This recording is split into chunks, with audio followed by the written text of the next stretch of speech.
Hello and welcome to the Racing with Rob and Roller podcast. My name is Rob Peeters, and joining me from Charlotte is Josh Roller. We are glad to be bringing you our podcast for the third straight season. We have so much to discuss today, and it's going to be actually a little bit different this week too. So Josh and I, we've worked together over the course of the last week, and in honor of Women's History Month, we are replacing Roller's featured racetrack with a profile on a female driver that should never be forgotten. And so as a result, it's going to be a little bit different this week.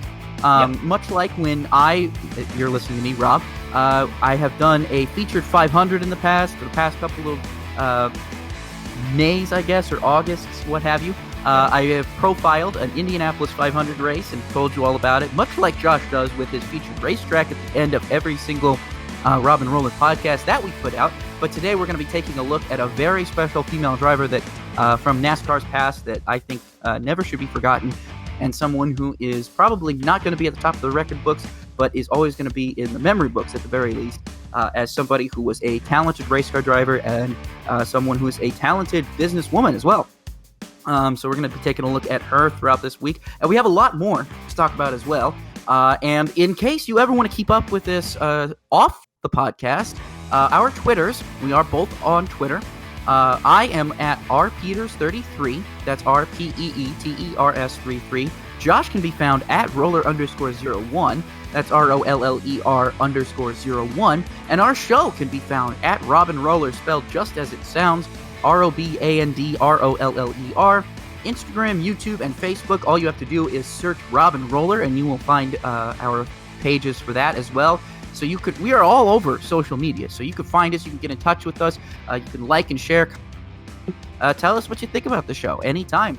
So, with that being said, normally I would start off the podcast with Rob's racing report, but because I have taken the ending of the show and doing a profile, I'm going to hand this off to Josh here, and he's going to take it away with Roller's racing report. So, Josh, go ahead and tell us all about the news from this past week. Well, this has definitely been a while since I've done this. I think it was like last August. I was glad to do it. Glad to hand over the segment to you. I always tell Rob, like, Rob, you can do something here too if you want, because he's got this plethora of knowledge himself and these ideas, and it's good that he's going to be doing the feature segment there at the end, and I'm excited to learn about it because I haven't read anything about it. I know who it is and knew who she is, but okay, I'm rambling now. I can't wait for his segment here. All right, Formula One, kick it off there. For starters, in case you haven't seen, F1 commentary giant Murray Walker passed away over the weekend at age 97. I mean, very sad to hear.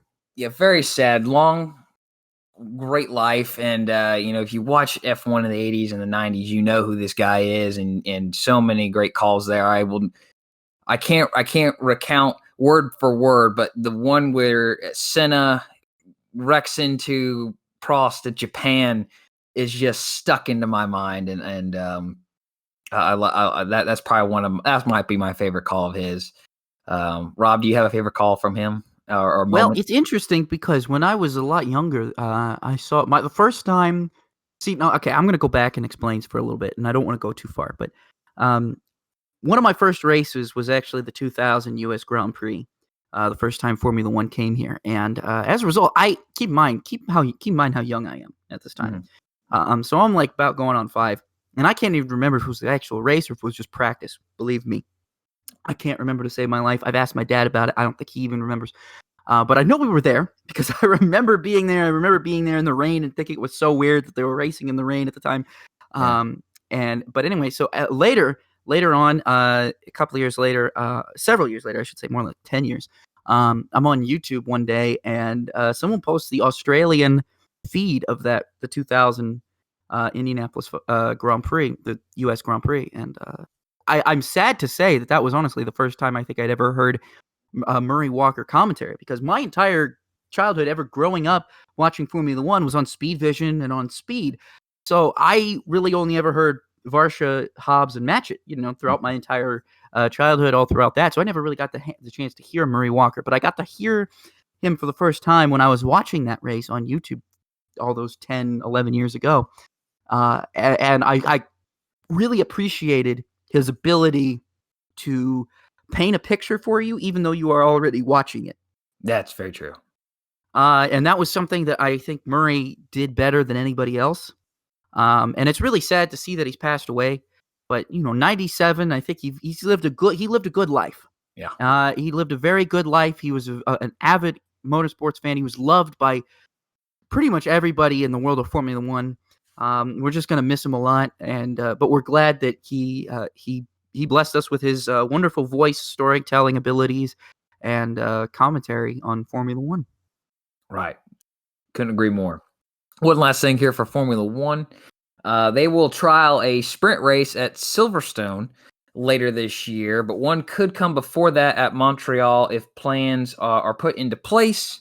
F1 CEO Stefano Domenicali told the Daily Mail that, quote, intricacies are being finalized. Qualifying will be on Friday, followed by what will be called sprint qualifying. There will be no podium celebration, but everyone will still get points. Those points are still that will be awarded or still to be determined. So we're going to get a taste of sprint racing here, folks. In F1, no reverse grids though. That's kind of I'm not a huge fan of that. I think it'd be cool if they did the qualifying on Friday, reverse the grid for the Saturday sprint race, and then have how you qualified. That's how you start the Grand Prix race on Sunday. I think if you have a sprint race, you have to make it reverse grid because it's shown multiple times in F2 and F3. If you ever watch it, the reverse grid sprint race is the best thing to happen in the whole weekend. Yeah. The feature race is all good and fine. There's some good racing there, but for the most part, the winner is already predetermined because he's the fastest car out there. I mean, unless he makes a mistake, during a pit stop or something, it's pretty much his. But but on the second day, usually on the sprint race where they reverse the grid, the racing is typically much better because there's so much more parity within the field. You have the pole sitter usually having to come from 10th and work his way up through the field, and that's usually creates a lot more fun viewing, at least for the fan and even for the driver. I would think if they have a fast car, it's probably fun unless another car takes them out. But I'm not so sure how I feel about that. I would like them to probably, at the very least, invert the top four.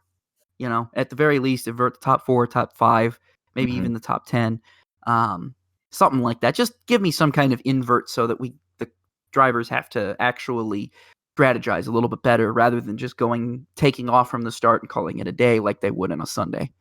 Right. All right, IndyCar now.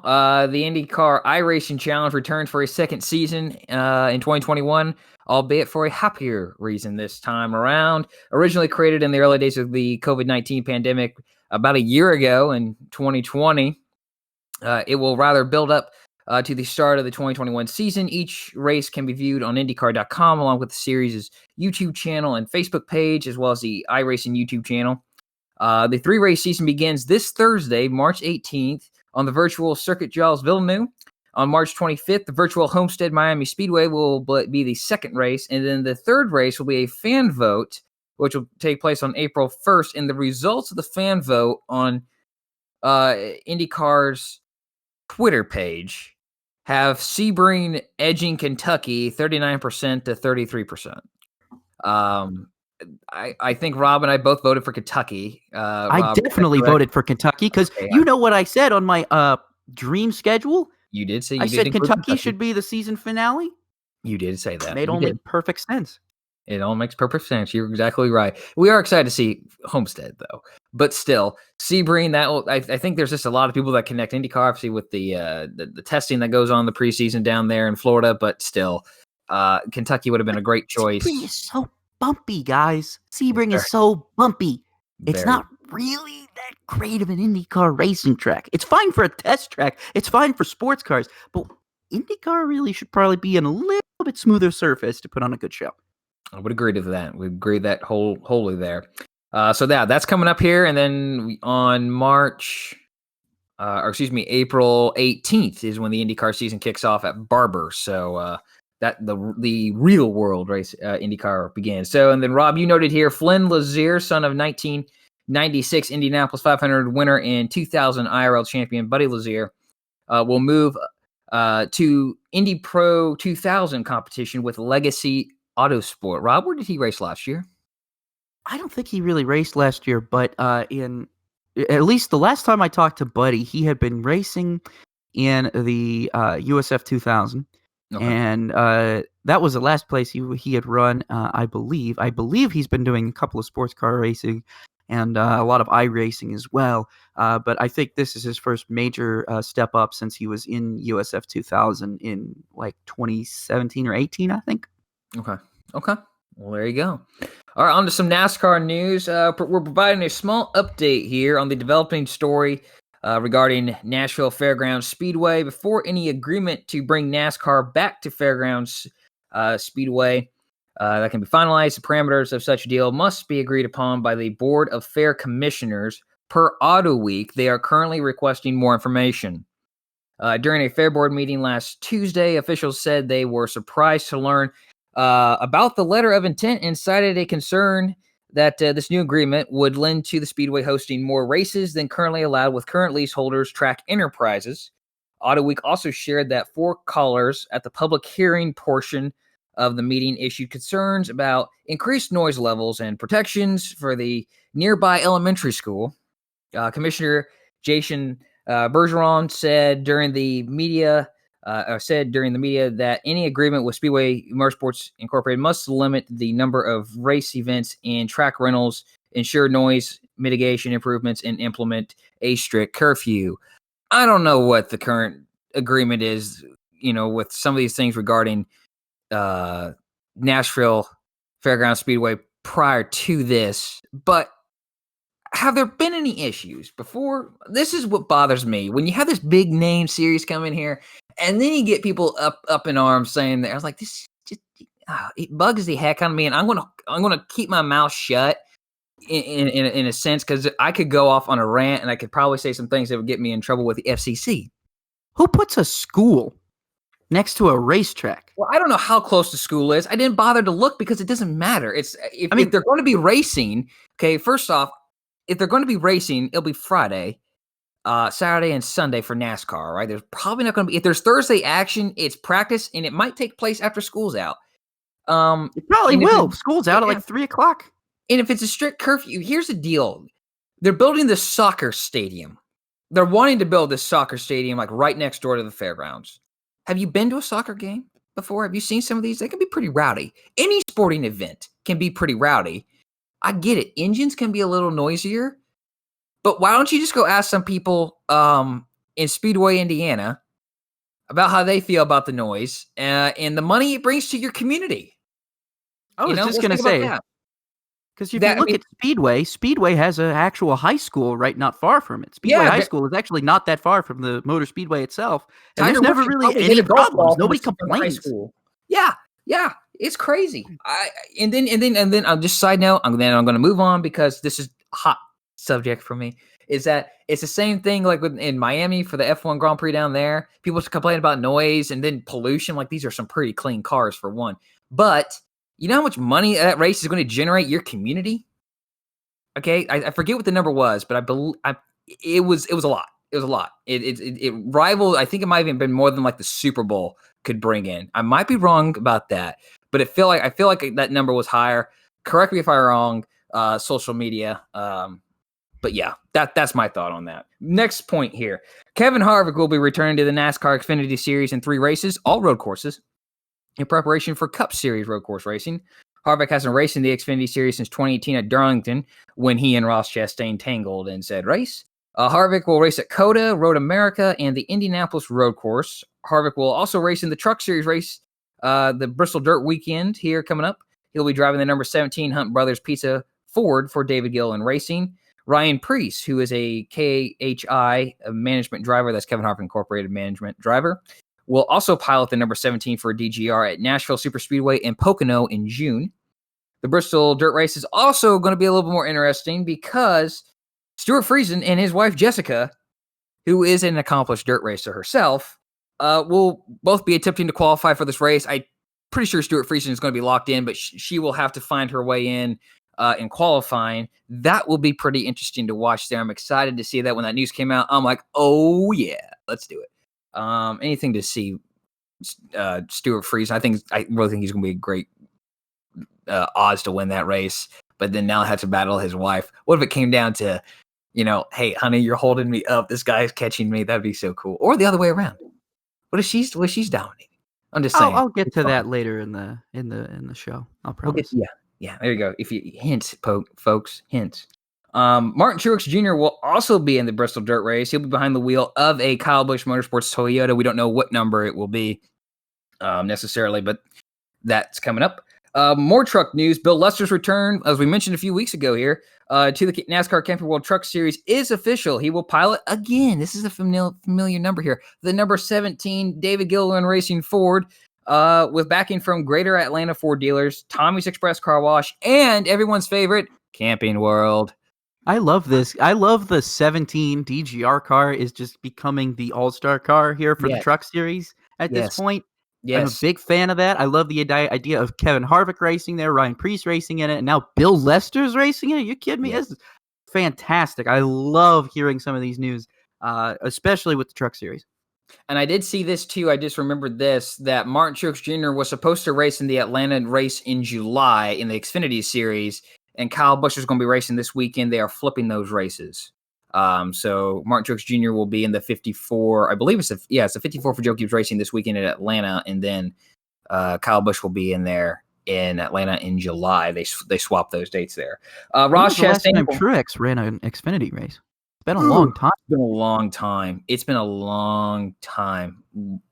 I mean, look it up on Racing Reference real quick. I'm going to look it up. You give us the next piece of news. I'm going to look it up. Yeah, Ross Chastain will also be in the Truck Series in Atlanta this weekend with Nice Motorsports. He will be piloting the number 44 Circle B Diecast.com Chevrolet that will sport a Terry Labonte throwback paint scheme, which, oddly enough, the press release didn't mention. And it's pretty blatantly obvious that it is a Terry Labonte car. You have most recently seen it since when Terry Labonte drove the 44 GMAC Chevrolet for Hendrick Motorsports in a few races in, I believe, 05 and 06, but maybe just 06. But that car in this truck, pay homage to his Piedmont Airlines Chevrolet. Was it Chevrolet? I think it was Chevrolet. When he won the championship back in '84. So there's that. And then Austin Cindric, last point here of the news, will also be behind the wheel of a Cup Series car this weekend in Atlanta. A Pertec-sponsored Team Penske Ford. Rob, when was Martin Truex Jr. last in the Xfinity Series? Homestead 2010. That's a long time. That is a really long time. This is going to be, first off, it's going to be exciting to just see him back there. But at Atlanta, in this car, this is going to be fun. I guess he ran for, I forgot, he ran for MWR, Michael Waltrip Racing, because I think that was the same year that Ryan Truex had a deal to run for MWR too. It was either 2010 or 2011 that Ryan Truex got that deal too. So that is, 2010. So almost, close to 10 years since the last time Truex made an Xfinity start. Yeah. Well, there you go, folks. That's the news this weekend. Where do you think Martin Truex Jr. finishes in the Xfinity race, Rob, before we move on? What do you think? Well, he's in a Gibbs car, so he'll either win it or finish in the top 5, unless he crashes. I'm going to say 7. That's pretty easy. I'm going to say 7. 7th. Oh, okay. I'm going to put a number on it. I'm going to say 7th. I'm going to say 7. Just because he hasn't been in these cars. I mean, anything he knows, just, hey, when was the last time you raced 2010? Forget it. Just put your notes away. Everything is different now. You're a 2-time Xfinity champion? Yeah, it don't matter. It doesn't matter. He could get in with the past champions provisional at the very least. No, he can't because he didn't run a race last year. Oh, reason why Tyler Reddick can't. It's the reason why Tyler Reddick didn't make it in Daytona because he didn't run an Xfinity race last year. I forgot that's how it worked. Shoot, I'm sorry. Yeah. Rob, why don't you tell us what the next segment is here? All right, let's go on to the next segment here before I'm wrong about more things. Featured paint scheme, which is going to come from the 2009 IndyCar Series, which I've always called, we always see ends of eras, in racing, and I mention certain ends of eras. So, 2000 was the end of I call it the innocent era of NASCAR, because that was when we were all innocent to really just. We weren't innocent to it. NASCAR was innocent to it. Fans weren't, but NASCAR was definitely innocent to how dangerous the sport was. Yeah. 2004 was also a change year, big changing year. Everything changed in 2004. Everything. I mean, names drivers, sponsors, the whole series, How we point decided. standings, the points way, everything changed in 2004. And then after that, I haven't really noticed any like big ends of eras. Maybe 2012 was the end of the biggest era, but definitely 2014 was the end of all of the cool drivers are still in NASCAR. That was like the last season that all the cool drivers, Stewart, Earnhardt, Gordon, Johnson, Labonte. No, yes, Bobby Labonte made a couple of starts for 2014, didn't he? I can't remember. I feel like he did. No, it was Jeff Burton. Jeff Burton. No, Bobby Labonte did. He made a start. Did he start Daytona 500 with Brian Keselowski? I think he did. He might have at least attempted. Yeah, I think he might have attempted with Brian Keselowski's car, the 52. Yeah, really the last 2014, I think Slapshoes even called it like the last great NASCAR season was 2014, probably. It wouldn't surprise me if that was the case. People could complain about the chase all they want in the playoff system, but fact of the matter is the racing was second to none back then because nobody had it was first year of that idea where win and you're in. Everybody's like, okay, if I got to win, then I can just do it. I remember they were talking about like in Vegas that 2014. Oh, Brad Keselowski's already got to win. He could do whatever he wants. He quite literally did. He didn't care if it was a fuel mileage race. I think he was like, screw it. If I run out of gas, doesn't matter. I'm already in. I'm going for broke here. Mm-hmm. I loved that. That was what made it. 2014 definitely got me. I had a bit of a funk throughout the early part of the decade, and then 2014 really was like, okay, NASCAR is really good again. NASCAR is really good again. And then 2015 was just like, oh, wow, that lasted long. 2015 came around. I'm like, this sucks. But let's talk about 2009, the IndyCar Series, because that was another big change. 1 year gone from the unification. So this is the first major year where no Champ Car races are going to be taking place. Most of the Champ Car guys have moved into the IndyCar Series, and most of the really bad Champ Car guys have moved out. And then there's this one guy that, Josh, you're going to talk about here who was kind of in that same position at one point. And did you see this? Did you see the guy you're going to talk about? Did you see that Chip Ganassi turned him down? In what could have been, I think it was a Racer article that revealed that the guy you're about to pick was turned down by Chip Ganassi. When was this article? 2009. It's like I think it was a Racer article that was released last week. I think they had I guess this guy that you're about to talk about. He was out of a ride after 2008. Right. Approached Chip Ganassi, and Ganassi turned him down. And boy, I think the rest is history. He might be. But actually, here's the thing. Do you know who ended up taking the spot? At Ganassi? Yeah. After 08, think about this. Think about time frame. Okay. I don't want to have a bunch of dead air, so I'm just going to tell you. Yeah. He picked Dario Franchitti over this guy. Oh, yeah. So, kind of made a little bit more sense at the time. Yeah, probably did. Yeah. But that's a good what if. That's a great what if. It's a great what if. It was an interesting article to read, yeah. Yeah. Could you imagine him and Dixon in the same roof? Why don't I tell everyone who we're talking about? Yeah, tell us who it is. I'm talking about Will Power. We're talking about Will Power. All right. So I'm going with, and this is one I forgot about, folks. When I was going through paint schemes here, I forgot about this particular one. The number 12 Verizon Wireless Honda for Team Penske. You're like, what? How do you forget about that one? Let me tell you. Because he attempted 7 races with Team Penske that year. He only raced this one in 2 of them, though. Long Beach and Indianapolis. Those who are familiar with the black Verizon scheme that David Strimmy and Justin Allgaier drove in NASCAR, all right, for Penske, just slap that on an Indy car, and that's what you have for his paint scheme. Even down to the same styling of 12. So the Penske 12 that first was run by Mayfield, then Newman. And also throw Mike Wallace in there for, I believe, a couple races towards the end of the 2000 season. And then, of course, Strimmy. Now Blaney, all right? Juan Pablo Montoya for a couple races in India. Okay, now I'm just really rambling here. But the those 12 were good one-off paint schemes. And for as simple as those Juan Pablo Montoya paint schemes were, they were slick. They were very slick. They were so that the same 12 from NASCAR was on this very, very odd to look at. If you're a NASCAR fan, you feel like you're in a different dimension. And oh no, I'm not gonna go Twilight Zone on you. But yeah, No, so the I same loved this paint scheme, dude. love When it. this came out, when this hit the scene, I was like, dude, Penske really is, because this was the last year of Philip Morris's involvement. So like Mhm. up until this point, every Penske car has looked like Marlboro. Yep. And then '09 rolls around and Philip Morris is like, all right, we're done. We can't Mhm. afford it because the government's on our butt. Yep. And then they go into Penske, or excuse me, they go to Verizon. Mhm. And obviously they updated the paint schemes, which upset me because I wish they had kept this one as This was like a the. very slick one, yes. But I will say that I actually really didn't hate um, those 2010 Penske cars as much as I thought I would. I actually really liked them, but they're not going to ever be as good as a Philip Morris or this one. Mhm. Or this one, this Will Power one. Right.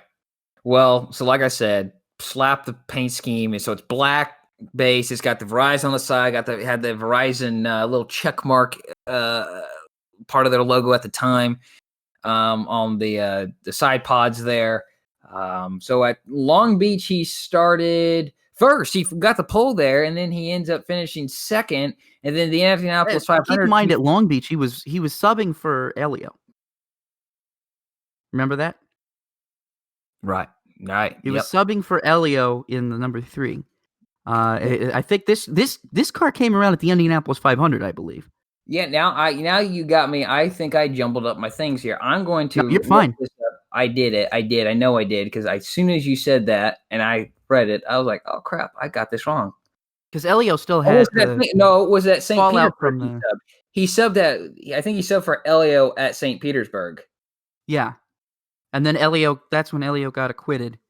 Which Yeah. is So that yeah. trial was still ridiculous. It was such a simple explanation for why it happened, and they still dragged it out as long as they did. Yeah. Okay. Yeah. So I got Long Beach and Indianapolis right. Yeah. So St. Petersburg, it was his sub for he subbed for Elio. Long Beach, he drove this car. Indianapolis, he drove this car. So first at Long Beach, in qualifying, second at Long Beach at the finish, and then the Indianapolis 500, he started 9th and finished 5th. And these two races really coupled together with the other runs he would have later that year, driving the 12 Penske truck rental car. Got the deal for Verizon, which has lasted ever since. I mean, since 2010. That's carried Will over into Power NASCAR. Yeah, he's been sponsored by Verizon ever since, and I other than Target, at least in this century of IndyCar, I can't think of a longer sponsorship partnership. Can you? Other than Target. Target lasted like 20 some years. Yeah, it was a very long 10 years. Verizon is now going on 10 years. So It's 11 years. Yeah, this is pretty good. No, it's 12th season together. 12th season together for Verizon and Penske. So they're doing pretty good in terms of time. In terms of time, yeah, very well. All right, Rob, why don't you tell us Let's about not forget that. Hey, and before we segue, let's not forget that Power broke his back in an accident at Sonoma when Nelson Felipe hit him from a blind corner, and he still bounced back, came back in 2010, and was basically. And the interesting part about that is if you keep in mind when we talked about what we talked about earlier was Power getting passed up for Dario. Those two, of course, ended up being championship rivals for the next 3-4 seasons. Right. So definitely, could you imagine if things had played out differently? It'd be pretty cool. What if Dario ended up at Penske? No, sorry, go ahead. What if Dario ended up at Penske? That would have been weird. That would have been really weird. Alternate universes, man. Alternate so universe. Weird. We got to get Rick Sanchez of Rick and Morty out here to put us into an alternate universe where this stuff happened. I want to see alternate, like in Rick and Morty, they have they have interdimensional cable. I want interdimensional paint schemes. I want interdimensional paint. I want to see paint schemes from different dimensions. I think you just broke the rule book, man. I did. I want to see a paint scheme from the universe where Dario went to Penske and Power went to Ganassi. I want to see those. I want to see what happens in that. I don't know. I also would like to see. I would actually really, really like to see an alternate universe where Danica Patrick is a multi-time IndyCar champion, but that's sadly not in my world right now. It's in my fantasy world maybe, but not in my real world. So my pick is obviously Danica Patrick's number 7 Boost Mobile Honda for Andretti Green Racing. Now let me explain this one. This is probably one of my favorite Danica schemes that was not a GoDaddy scheme. Now keep in mind, I'm a GoDaddy lover. I love every GoDaddy scheme that ever made, from Brad Keselowski to James Hinchcliffe to Danica Patrick to Mark Martin. Didn't matter. Loved them all. Every single GoDaddy paint scheme looked beautiful. Ron Fellows. Oh, even Ron Fellows. Yes, of course. Anybody who drove a GoDaddy car at one point was in simply the best looking car on the grid. And that is a statement of fact that I will take to my grave. But Danica Patrick, before GoDaddy took over sponsorship for her number 7 in IndyCar in 2010, she was still sponsored by Boost Mobile. And Boost Mobile had the whole season actually. And this time, previously in 2008, she had the black and blue. Well, now in 2009, she switched to black and orange. Black and orange really looks a lot better than black and blue. Maybe depending on who you're talking to. But this black and orange paint scheme was beautiful. And not only, and the reason why I talk about this is because Danica had her best statistical season in 2009 in this paint scheme as well. Everybody likes to talk about 2008 and how she won at Motegi, and everybody likes to talk about 2005, her rookie season, when she had that huge breakout race at Indianapolis. But people very seldom ever talk about Danica's best statistical year, which is 2009. And it's another reason why I truthfully do believe that if she had stuck at IndyCar, I think she could have improved even further. But that's maybe for another day. Because if you look, as soon as she went to NASCAR,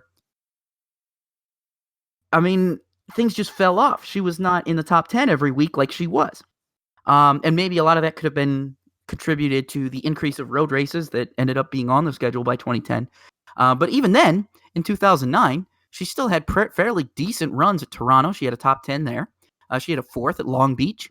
And so you can't really say that she wasn't necessarily good at the roadies, but she still was pretty good. So she finished 5th in points. That's her highest points finish ever. And she had a 3rd place at Indianapolis, which is her highest finish ever at Indianapolis in the Indianapolis 500. Now, keep in mind, Danica Patrick, prior to 2018, had an average finish of about 9.2 in the Indianapolis 500. Now, this was, and keep in mind, I studied Danica for several years, not just as a fan, but specifically as a scholar, trying to look at her career from a scholarly standpoint. And really and truthfully, 2009 was her best statistical year. And as a result of that, like I said, if it wasn't for 2018, when the wind quite literally took her off guard on the back stretch of turn 3, I very am well certain. Did. Yes, it wasn't just specific to Danica. A lot of other very, very experienced drivers also had the same thing happen to them. Danica theoretically would have still had a average finish of well in the top 10 at Indianapolis, which, again, keep in mind just how hard that is to accomplish, period. I mean, Danica Patrick had a stretch here at Indianapolis, and I'm looking at it right now. 4th, 8th, 22nd, 3rd, 6th, and 10th.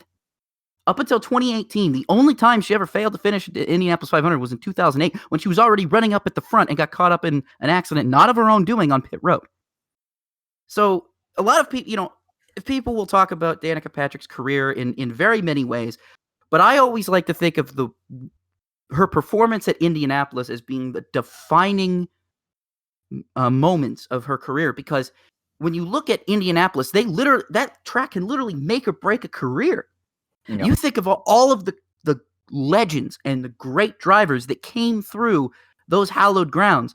They would probably have killed to have Danica's average finish at that racetrack. And these, I mean, you cannot, and even then, even with the 30th finish, her average finish has gone down a little bit. I don't think it's in the top 10 anymore. I think it's still around like 10 or 11 or something. But still being said, that is a very hard accomplishment to do, not just by a woman, but by anybody, to finish that many races in the top 10 at Indianapolis. There was a string. Actually, 3rd, 6th, and 10th in 2009, 2010, and 2011. 4th, 8th, 8th. So again, outside of 2008, she had it made at that race. So I love talking about that, and it's a big deal to talk about Danica Patrick, because let's not forget that this is Women's History Month. I do want to profile a lot of racing's greatest women, because as somebody who has worked basically day in and day out on scholarly articles about female drivers, this is something that I am very passionate about. I want to see there be more female drivers in racing. I think that there's so many out there that probably never get the opportunities that they should. And it is really sad to see, because who knows how many more Danica Patricks we could have had in the world. Right. If they had just been given an opportunity. And Danica has been very vocal about, she's been very great. I mean, there were periods of time where I don't think anybody ever thought Danica would be, her professional career at least would be what it was, considering her career in Feeder Series was not that great. It was really not all that great. She was better in karting than she was when she got up into Europe. And when she came back over here, that was really when she came into her own. So always good to talk about Danica. I'll probably talk about Danica a little bit more in a little bit. And I know everybody from 2010 is sick and tired of hearing him, but it's 2021. She's been out of the limelight for quite some time. I think it's acceptable for me to talk about her in a positive light now. So that's that for the featured paint scheme. Let's go ahead and move on to this week's winners. We'll talk about the race drivers that we saw win. Starting off with the ARCA Menards Series. It was an ARCA West combination at Phoenix, so we actually had a solid grid in the ARCA race at Phoenix for once, which was really good. Ty Gibbs ended up winning that, which I could have told you that was going to happen before the race even started. Though I did pick Gracie Trotter. Yeah. We'll talk about that later, what happened there. Xfinity Series. Austin Cindric won. Guess who finished second? Josh, I want to hear you say it. Who finished second? It was Ty Gibbs. You bet it was Ty Gibbs. You're looking at me. You're like, no, I'm not going to admit that you were right on that. And then the Cup Series, Martin Truex Jr. won at Phoenix, which was his first year win of the year. Not surprising. I totally expected Truex to get a win eventually. It was not a matter of if, but when. Right. And so now he's pulled it off. So let's move in now to the top takeaways. First of all, starting with ARCA, a strong 30-car field. Josh, you've been harping this for years. They have got to go to a combination format, because that was a much better and much more entertaining ARCA race compared to the ones that I've seen throughout the last year or two. Well, yeah, we'll continue to harp on this. They just, anytime there's a combination race with a big ARCA series, and now with the East or West ARCA, the field is much bigger. We saw a field for East race that had 13 cars. I believe it was at New Smyrna. That's inexcusable. We need to combine all three divisions into a single one and just have a national championship out of the deal. And if you want to have a short track championship, that's fine too. Within that, like they do now. But they need to do it as one, because when you have 30, the more cars you have, the more likelihood you're going to have competitive cars. And if you put, again, I'm going to stop after this, but if you put the best ARCA cars, the best ARCA West cars, and the best ARCA East cars, you're going to have like 10 to 15 cars competing for wins each week. And that's what the series need, not just, Venturini and Ty Gibbs. I mean, it's not to say that Ty Gibbs was stinking up the race. I mean, there was some decent amount of lead changes. There was, even though there's no strategy really in ARCA anymore, but right. I mean, I still thought it was they still had good racing. The first lap though, that was crazy. So you have here was a mistake by Gracie Trotter. I still have it as a racing deal. I think Gracie slid up and Zane Smith came down, and both of them just kind of went into each other, and it was more of a racing. And that's what Gracie said, and that's what I said even before right when the wreck was happening, and then even after I saw a replay. I call that as a racing deal. Smith was coming down, Gracie was going up. It's just a sad thing that they took out some really good cars in there. That's really good cars. Yeah. Not so much Tony Brenninger or whatever his name is. Her name is. That's a girl. Yeah, I know. I see it. Gracie Trotter is the one who should be getting all the attention. I'm sorry. That's just how I feel, because Gracie's got a good resume. I don't know what Tony's done. That's just me. I mean, it's more like a Quinn House situation here. It's like, why are you here? What have you done? I feel like she ran a full season in the K&N one time. I'll look it up for you real quick, just for my own edification. I knew Gracie Trotter ran full times, and she had won some Las Vegas. She won at Las Vegas last year. I watched that race. It was a hell of a good race. Yeah. Let me look it up here. There she is. I know. I'm talking about like how much I love female drivers and everything, but I also want them to be good and compete. I don't want like 20 Quinn House out there every day. You know what I mean? I agree. I misspoke this time. She only ran 3 races for Venturini in 18. I feel like she ran a full season in Canadian. Misremembered. Oh yeah, that's right. Yeah. Okay, my bad. So she is like in a Quinn House situation where she has like almost no starts at all. Well, at least no starts to Racing Reference. Again, I don't know her history either. I just know she's running for Young's Motorsports in ARCA races this year and truck races. Yeah. So, well, we'll see. Maybe that works out. I mean, it's good to see Gracie Trotter, Haley Deegan, even Bridget Burgess. I would put her up there. I mean, she didn't have that great of a race, but I don't really think her car is probably as good as Gracie's was, or even Haley's is on any given week in the Truck Series. It will be. It will be fun to watch Gracie Trotter this year in the ARCA Series.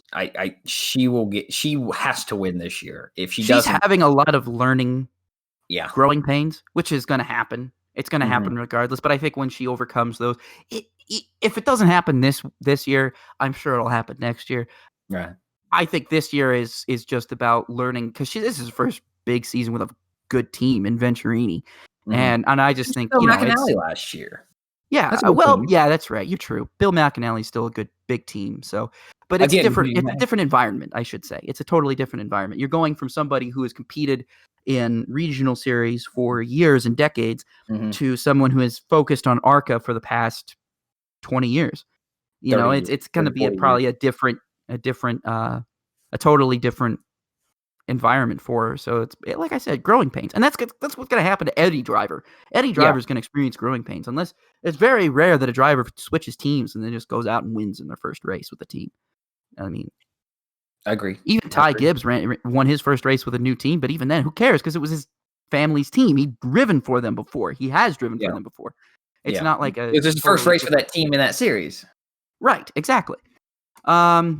Yeah, but anyway, speaking of Ty Gibbs, dude dominated. He led 124 of 150 laps. Kid just drove away with it. Made the best burnout. Do you see his burnout? I watched the video. They said he can do burnouts. He was just so nervous at Daytona. He couldn't figure out how to do it. But that was a great. He either learned between February 20th, and now maybe he sat down with Kyle Busch and he's like, okay, guys, here, son, here's how it's done. Get on this iRacing simulator, and we're gonna learn how to do burnouts. He left chunks of rubber behind. That was. I mean, the whole. I'm pretty sure he let the whole right rear on fire too. I'm pretty sure I saw the right rear was on fire. Burn it down, man. When you win, burn it down. I mean, we're talking about like the both rear tires are gone. One of them's on fire. There's chunks of rubber on the racetrack, and there's smoke everywhere. I mean, this is seriously the best burnout I've seen, at least in some time. So this is why we need a burnout competition during All-Star Weekend. We do need to bring the burnout we need to bring the pit stop competition back, and we need to bring the burnout competition back. Those are two things we need to bring back in the All-Star race, make it more exciting, more fun again. Is doing those things, because those were really the pit stop competition. In my opinion, I just got it. Huh? I just got it. In between the Open and the All-Star race, allow these youngsters in the Xfinity and Truck Series to do burnouts in front of the fans. I just got it. Yeah, let's do it. I would pay to watch Ty Gibbs do a burnout duel with somebody else. Duels would be wicked. That would be wicked. Burnout duels. Yes, let's talk about that. Like put them both in just like cars that weren't meant to run, just only meant to do burnouts, and just let them have it. Let them have fun. Moving on to the Xfinity Series here. Holy cow, Junior Motorsports, dude. What are they going to do? What are they? I mean, they just can't catch a break. Michael Lynette is still the best driver there. That is. Gosh, I was like watching this race. I'm like, they're running in the top 12, a good race for them. And okay, I mean, last week at Homestead, Las Vegas, Barry, Annette, and Gregson all finished in the top 10, and then you had Allgaier in 14th. I'm like, all right, they turned things around, and now they come Josh here. Berry has really impressed me. The problem is, he impresses me early in the race, and then he kind of falls off towards the end of it. Well, I think that's kind of harsh. I think it's just putting the whole race together a little bit. He's still new to this, relatively. It's been a long time, still new to it. But I think he's put on Las Vegas and Homestead were two very good races. I thought he did a fine job in both those. He was running well here. He was third at one point. He gets Yes, caught. that's true. He had a speeding penalty that sent him to the back, and then it gets you back there with the guys, and then he has a run in with Santino. Rob, I mean, first off, I'm not gonna defend Santino all the way. This is stock car racing, all right. I like what he said. I didn't know I was supposed to give him room this late in the race. He was racing him hard. But it's a learning moment for Santino where you got to learn to pick your fights. And Barry was faster.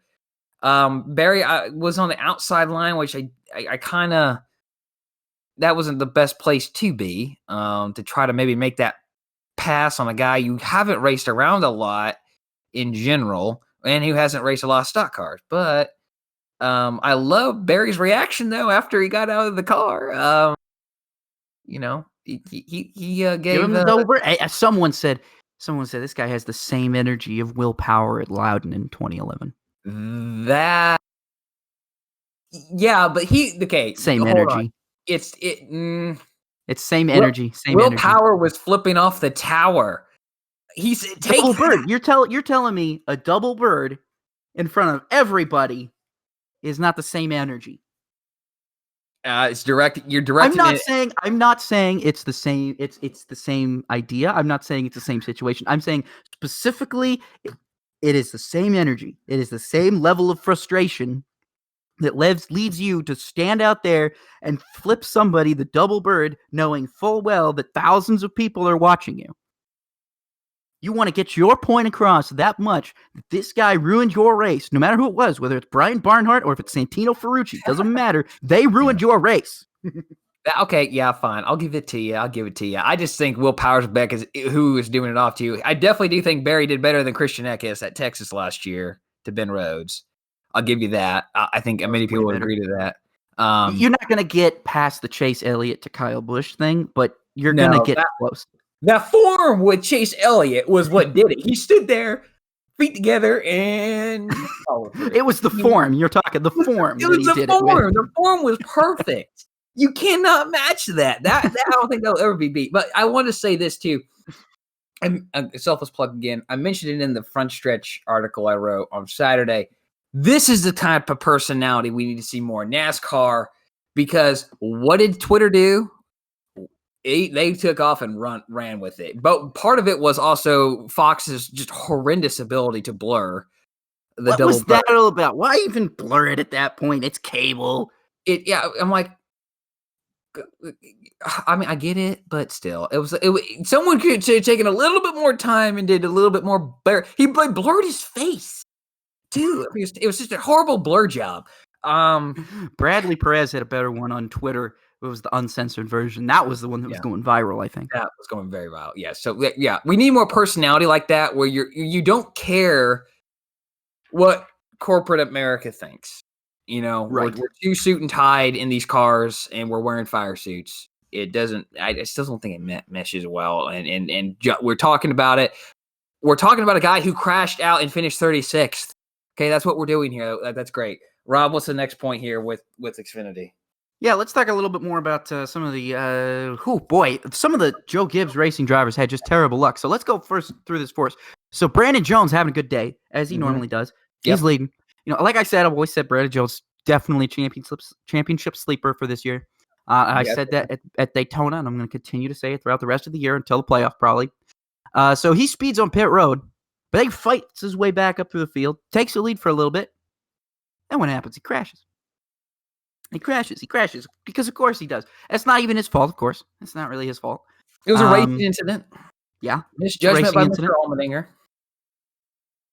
Stuff happens like that. Then we move on here to Harrison Burton, who basically had to run the whole rest of the race on old tires after using up all of the tire allotment. We're talking about this here a little bit, but the tire allotment for the Xfinity Series they're really making those guys strategize, man. Well, this was even worse for this race, but we'll get to that in a second.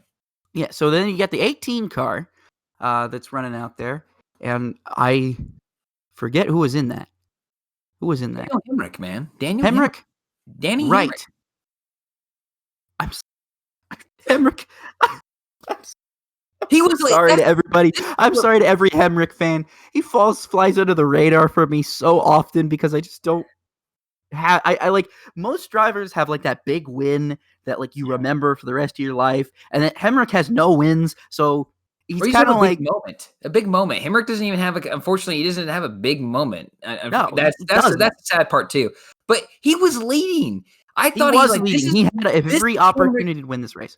This was Hemrick's day. This was Hemrick's day, and then he had a really bad run that sent him back. And then he got the speeding penalty. Then he had to start in the rear of the field. He fought his way back up. And then he gets taken out by Jeb Burton, who used his 4 tires as well as his own. But that was a I love Jeb, but man, I don't know about that one. But then Ty Gibbs probably had the most low-key day, because this is the thing that I've always said about Ty Gibbs is Ty Gibbs has this amazing ability at such a young age to just wait until the race comes to him. Yeah. I mean, I never see Ty Gibbs make wild and crazy moves in the first 3/4 of the race. Right. But he's always there in contention at the end of the race. Doesn't matter. ARCA, Xfinity, doesn't matter. If Ty Gibbs is in this race, he's going to be as quiet as a mouse throughout the first 3/4 of this race, and then he's really going to come out of nowhere. And to the point where you say he was 7th on the restart? I can't remember where he restarted. He was like it might have been 5th or 4th. I can't remember now where he was at, but he was the 3rd best Gibbs car there. Right. Okay. So Hemrick and Jones had better cars, but and he had based off of everyone there, he had about a 4th to 7th place car that day. But he finishes his 2nd because he survives the pandemonium that occurred. But also, just being able, as you mentioned, to learn. He spent the first 2 stages learning this car and this track. And then he puts that knowledge, albeit very little, to use, and it works. And if he had one more lap, he wins that race. Had one more lap, yeah. He had one more lap. Someone was also pointing out the fact that he was going for it until the last corner. Yeah, I mean, he sent it. Drove it in on that last corner. I was like, everybody's like, all right, Cindric's probably got this win. Cindric's probably got it. He's pulling away. Suddenly, out of the corner of the camera, you see on the last lap, here comes Ty Gibbs flying in here, trying everything. He's on his bumper by the time Cindric crosses the finish line. I initially thought, and I didn't hear anything else of it, and I didn't see anything, but I thought Cindric may have had a tire rub. Oh, and I didn't hear or see anything else on it. I didn't see a picture of the right rear, which is I thought, and I could be completely wrong, but I thought I saw a tire rub, and that could have played. I mean, one lap around there with potentially a tire rub is an eternity. So speaking of the winner, Austin Cindric wins. He has 14 playoff points. I have stage points. He has 14. Playoff points through 5 races this year, and there are 21 races left in the regular season for the Xfinity Series. The dude has won it. He's got at least 1 playoff point each race. This is how these guys are learning how to play the system. I mean, a lot of people like to criticize the championship system, and I understand the criticisms are just. A lot of them are just. I think you're looking at a situation where maybe doing a knockout style playoff is not exactly the right way to crown a champion for racing. But what I do have to commend a lot of these teams and a lot of these drivers for doing is maximize and doing everything they can to maximize the amount of stage and playoff points that they can get at the end of the day. I mean, when you're looking at a situation, and this is the reason I've always held this opinion that stage racing helped the chase more than it hurt it. And the reason why I say that is if NASCAR is hell-bent on ending the season in a knockout style playoff format, the only way you can make it fair is by rewarding the drivers who are most consistent throughout the first 26 races. You have to reward that. You cannot just reward guys who rode around for 26 races and then turned it on in the last 10. You cannot reward that. That is a major gripe that people have had. And I've always felt that when they introduced stage racing with this idea that, hey, 10 points, up to 10 points are up for grabs here, every single, each stage. So there's maximum of 20 points you could get if you win both stages. You That can maximize your points with 60 points if you win the race. right.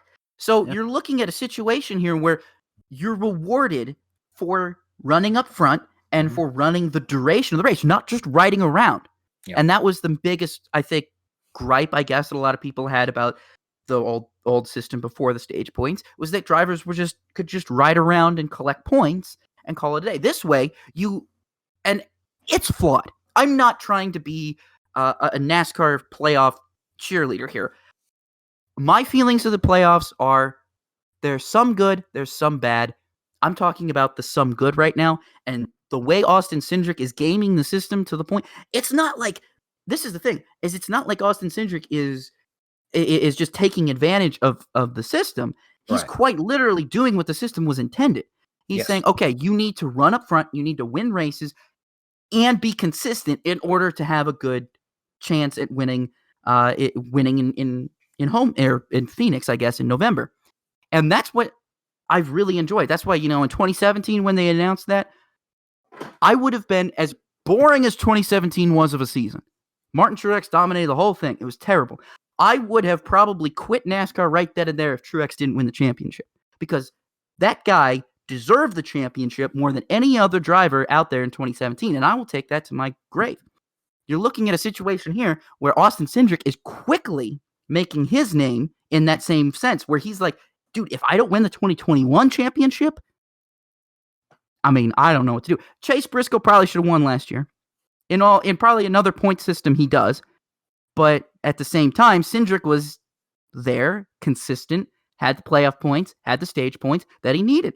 It's all about being consistent and running up front now. And that's what you got to do to make gains and advance in this system. And that is exactly what Cindric is doing. So I don't fault him at all for doing that. I think that's great. I think that's fantastic. And I think that will only add to him being a deserving Xfinity Series champion in the future. Yeah, and the thing I'll add to that is it's, this sort of what seems to be the strategy. You mentioned the strategy in the stage racing. It definitely does create strategy. When we'll talk about the tire allotment, it's kind of a good segue that based off of the tires the Xfinity Series has, and the Truck Series has too, if the strategy is, okay, we need to win one stage. We need to gather at least one playoff point per race. If we're leading, we need to maintain that. And if a caution comes out late in the first one, so you got to say, do we want to take our licks now, or do we want to try and pit and go for the win again? You fight our way back up, depending on how many laps are left, depending on what track you're at, right? And that seems to be what the Penske thing is. Like, let's go for one playoff point and let's let the race come to us. And I'm enjoying that from them, because from they got the win in Daytona. Now they have 25 races just to play with everyone. Mm-hmm. And that's, but you know what, you talk about the good and the bad, and that's a debate and a discussion. And as long as they are up front, right, even if they don't win the race, as long as they're up front and winning stages, they're taking points away from their competitors. That's exactly right. That's one less point that everyone else has to carry along with them through the first, in the Xfinity Series, 2 rounds of the playoffs. Right. And I still wish stages didn't end with a caution. I wish we just said, okay, this is the end of this. Stage 1 is going to end on this lap. Stage 2 is going to end on this lap. And we're not going to throw a caution in between there. Because I think that's how road racing should at least be. NASCAR, yeah. They should say, okay, this is the end. They display the green checker, right? Yeah. And then they display the green checker to the first 10 across the line. And then they just pull it out and put it back in the flag stand, and it's still green, Right. That's what I wish they did. At least at road courses, especially at road courses, but wouldn't be that bad. But yeah, you talk about that tire allotment, and that's what another reason that led me into that reasoning is because I kind of wish that if they didn't throw the cautions, I feel like we would see a lot better strategy when it comes to with the lesser tire allotment, because you would see drivers and teams have to try and make use of, when are we going to stop? Do we want to maximize playoff points? Do we want to maximize stage points, or do we want to maximize track position? And that's really the kind of strategy that I would like to see more of. I think it can be done, like I said, if you just don't throw a caution after every stage ends. That could probably be more entertaining, especially when you only have, what did you say? What does this sound? Down to 4 sets of tires. They had 4. Okay, so they had, in the previous races, like in the past 2 races at Homestead and Las Vegas, they had 5 sets. 1 is on your car when you start the race. But for Phoenix, they had 4 sets, and 1 was on the car. So you have 3 sets. So that's basically into stage 1, into stage 2, and a green flag, potentially caution flag, pit stop in the final stage once you hit your fuel window, right? But what that hurts is, okay, there's no strategy. If there's a five laps to go in stage 1, caution comes out. I don't think anyone's coming down pit road. You're going to stay on the track. You're going to take track position, stage points is more important. The only reason you're going to pit there is if you're running 21st and you're like, okay, we're going to restart with 1 to go. I'm going to ride around. I'm going to save my tires, and I'm going to restart first. You're not going to see the leaders pit there because they have no incentive to. And it also hurts Harrison Burton, a guy like him, or Brett Moffitt, where we spun late. They spun late, and crap, what am I going to do? But we got put scuffs on. You saw Harrison Burton's team were literally putting the lug nuts on pit in the pit box. They didn't have them glued up in time. Like, all right, there you go, and that just kind of hurt. I know it's all because of saving money. That's one less set these teams have to buy, and we'll see the 200-mile race compared to a 300-mile race last week, or the past 3 weeks, 2 weeks. Excuse me, I can't do my math right. But still, I just wish they had that 5th set allotted and say, hey, you can buy it. Maybe it's a COVID deal, and they're saying maybe next year they'll go back up to 5. I don't know, but it just burns that. I wish you could have the option, like, okay, I want to buy, like if you spin, like if you're Harrison Burton and you spin, I can go to NASCAR and say, I want to buy a 5th set of tires. Can I do that? But you can't go out and buy a 5th set wherever, when a caution comes out, I want to buy a 5th set. You can't do that. But if you spin it, kind of like how they'll give you an extra set of extra tire at a dirt race. In the truck race, if you had a flat tire go down, okay, here's a tire you can change. That was my big deal. And I also felt like it did hurt the strategy a little bit where you didn't have that 5th set, where there's a late race caution or late stage caution. And you have this, all of a sudden the lineup just gets jumbled up like we saw at Las Vegas and Homestead. And I thought we missed out on a little potential there. But, I digress. It just stinks. I think you're onto something there. I think that's a really good idea. And like I said, we'll see what happens with these. I think the strategy has been interesting, but like you've said, in other cases it hasn't been, and it's created more predictable. And in some cases, it's hurt race teams when it shouldn't have. Right. Let's move on to the Cup Series here now, because I want to talk about the Cup Series, because the Cup Series race, here's the thing. We'll talk about this here. What did you think about the package, first of all? I want to know what you thought about the package. Well, unfortunately, I had to watch the highlights. I felt, from what I saw on social media, from what I saw in the highlights, and from what I read and heard, am I right in thinking that the first half of the race was not as good as the second half? You would be about right on that. I think the first half of the race was very, very basic, very easy to do. A lot of guys were just kind of biding their time. It didn't start to get crazy until towards the end of the race. Okay, so I know you left this piece out here, but I wanted to talk about this. So I don't know if you've seen this yet, but there was an incident towards the end of the race between Cody Ware and Anthony Alfredo. I did see that accident. I did see the accident. The replay makes it look like Cody just drove it right in there and just wrecked him. Mm-hmm. Cody went on Twitter after and said, my day got ruined by a lap car. Kind of ironic coming from somebody who drives from Rick Ware Racing. Usually he's on the one a lap down, but he was actually on the lead lap this time.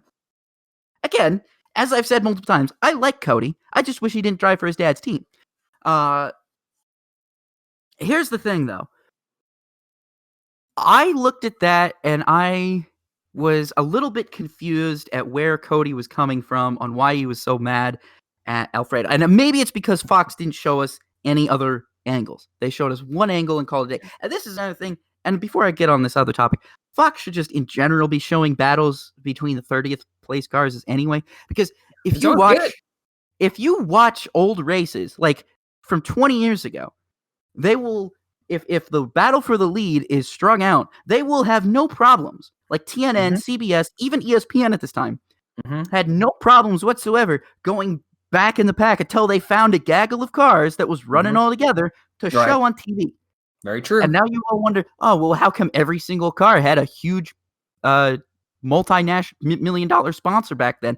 That's why, because you got on TV no matter where you were running. It didn't matter. You don't have that anymore. You You're don't exactly see right. that. So Exactly I don't have any idea why Cody Ware was mad at Anthony Alfredo. I have no honest idea. I just have his Twitter. He just didn't think that Alfredo was racing him well. Maybe he was in his way. I have no honest idea. But then the way it looks like he just drives it in there and takes him out. And the first time I saw the replay, it looked like he got loose and slid up into Alfredo.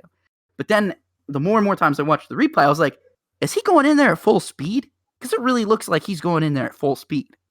It doesn't look like he slipped and slid up into him. It doesn't look like he's on the brakes. It really looks like he's full speed. That really bothered me to the point where it really got me thinking, why don't the TV people ever show any battles behind 20th? I think all throughout the race on Sunday, I was noticing that as soon as that happened, I got to thinking about that. And I was like, how far back are they going to talk about? How far back? What is the threshold when they stop talking about the cars that are on the racetrack? And it really and truthfully seems to be about 20th. Is once you get back to 20th, doesn't matter who's back there, they will stop talking to you. If Kyle Busch is running 30th, they will not talk about Kyle Busch unless they talk about him, unless they talk about what happened to him to put him in 30th, They won't go back to that. They won't talk about it.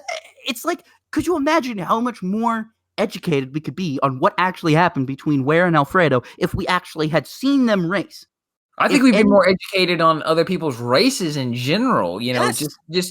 or their season. When you look back, if you had, our two TV partners with Fox and NBC, if they were to do what you're talking about and show, hey, you know what? The top 8 aren't having a great race right now. They're settled in. They're running around, ticking away laps. But you know who's really heating up right now? We got Corey LaJoie, we have Cody Ware, and we have, I don't know who else. I'm blanking on a name to fill in here. Say Michael McDowell. Why are you talking about Michael McDowell? He won the Daytona 500, and he runs 20th almost every week, and they don't talk about him. They haven't talked about him since Daytona. Well, that's not fair because he ran, pretty well at the road course, and then he got a good finish at Homestead. Again, I wasn't saying that as like an insult to him. I was saying it more as you have your Daytona 500 winner. That's fair. And you're kind of entirely ignoring him because he's not having a good day that day. You know what I mean? That's very true. Right. So you have a race between, like I said, the top 8 are strung out. They're just running around, clicking away laps.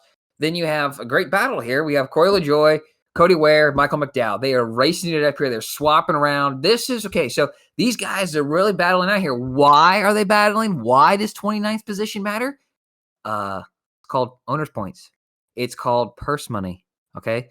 Like it or not, the better the charter for the 9 car is worth a heck of a lot more compared to the charter for the 7 car.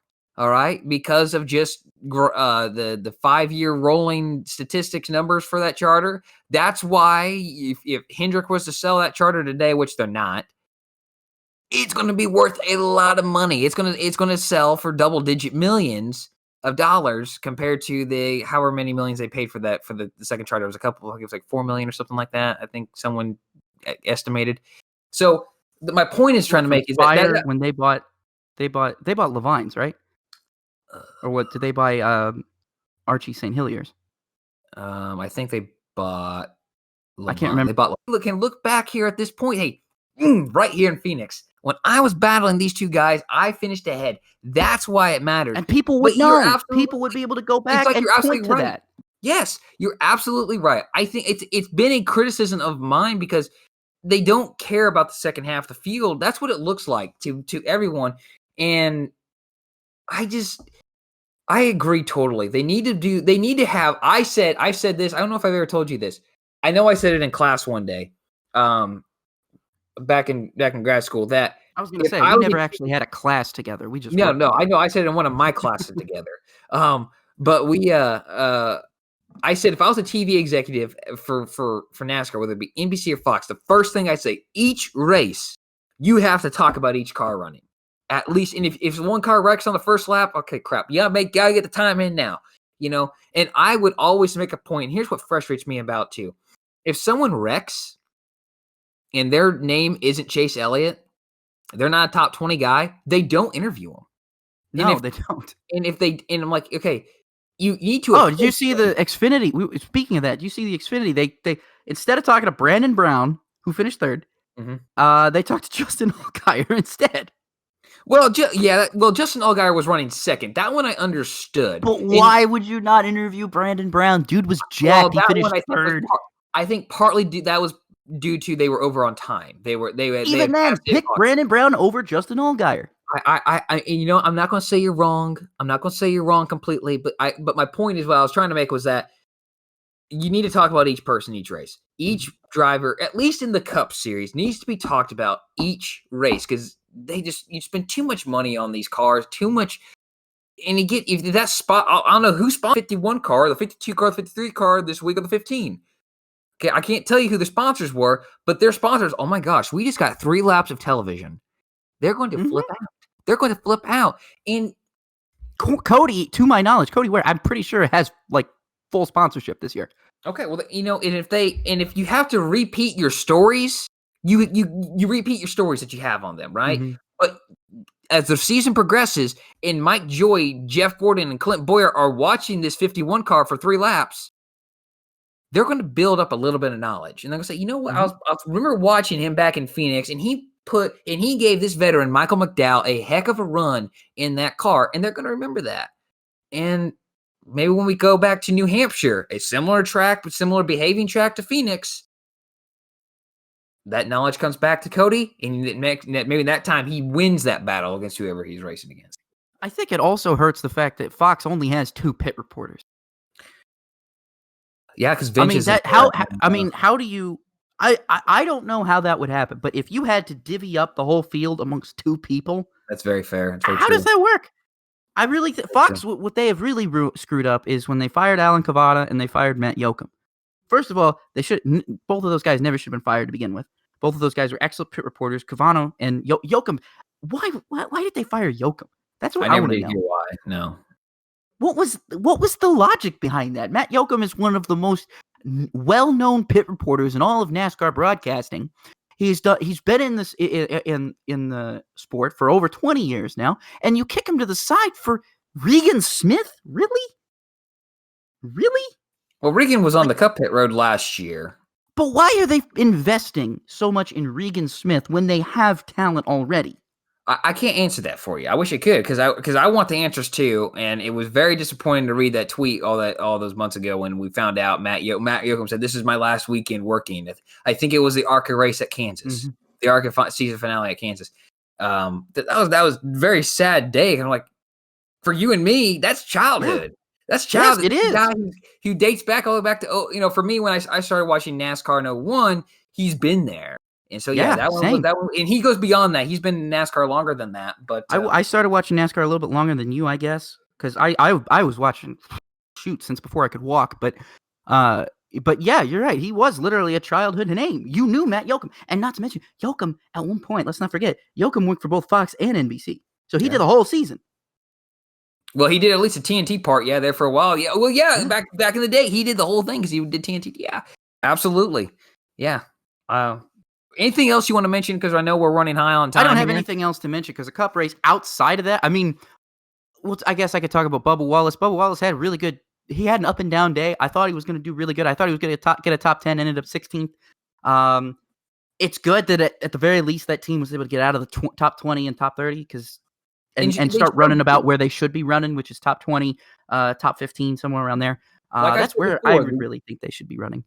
Well, like I said before, I think it was after Daytona, the road course. You got to look at where the other 4 Toyota Gibbs cars running. Where are they running? Mm-hmm. And that's what if they're all running top 10, Bubba needs to be running inside like the top 15 at the very least. That's where he needs to be. All right, and if they're all struggling that day, I would expect him to struggle. But if he excels beyond that, that's just butter, man. But if if they're running top 10 and all of a sudden he's running top 25, okay, why is that? Is this a track he's good at? And if it is a good track he's at, and then I'm raising questions. I'm not pulling the parachute and say, look, whoa, what's going on here? I'm not pulling that yet. But, it's good to see that they were running well. I think he finished 14th in the stage. I remember seeing that on social media. I don't remember who was finishing the other one, but you know what? It's progressing the right way for Bubba in 2311 Racing. I'm excited to see what Bubba will do at like a short track like Martinsville, where he has That's going to be excelled very in the past. exciting.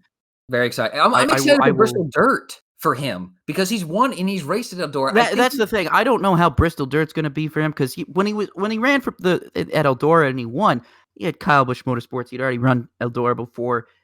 It was once before, yeah. But still, I mean, he was with KBM. He had pretty much everybody that he needed to have behind him. Probably a different situation.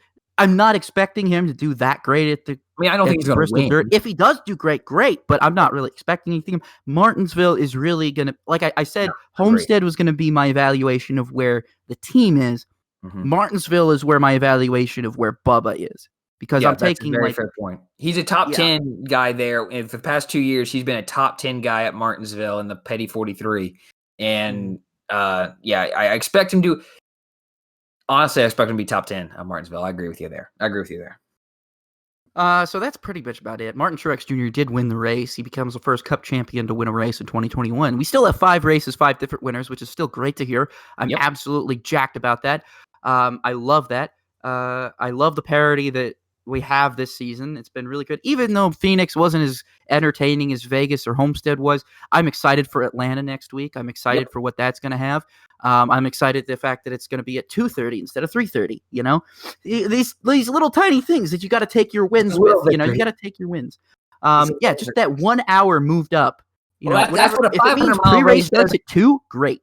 The 500-mile race versus the 400-mile race. Atlanta should still be 400 miles. I'm sorry. Atlanta should be, both races should be 400 miles. As long as it finishes before animation domination, I don't care what happens because I just want to watch my Simpsons at 8 o'clock. Believe me, I'm not the only person. I feel weird because there's a bunch of people who get mad every week that the Simpsons gets preempted by NASCAR. And I'm the only one sitting here being like, I wish NASCAR races would start at noon so I could watch them and then have no problem watching the Simpsons at 8 o'clock. And you could have dinner in between. Exactly. All right, Josh, let's go ahead and move on to our outstanding performance of the week. Who is yours? You know, I wanted to give this to a guy. First off, I initially wanted to give this to Jay Buford. He was running inside the top 10, had a really good run going, then he had a tire go down, hit the wall, ruined his day. But honorable mention for him. Mine, however, goes to Brandon Brown. He was inside the top 10 all day long. Did he benefit from maybe some of the top runners dropping out? Sure, but that's racing, right? And he has shown when these guys drop out, at the very least, he's there to pounce on it. Sometimes he's even beating them. But then he survives the pandemonium at the end. He gets a career best 3rd place finish, besting his 5th place he earned in his only other top 5. He earned at Texas last year in the fall.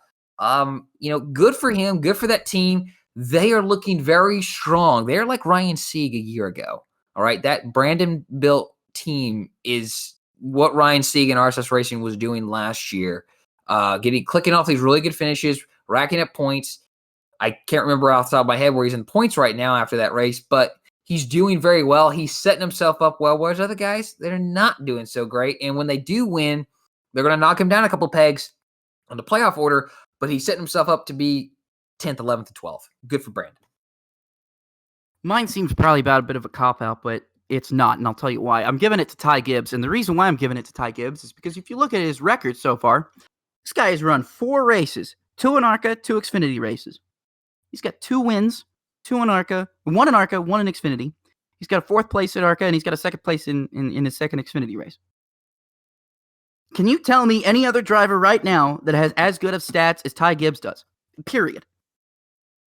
I don't think you can. I don't think where did Ben Rhodes finish in the truck race?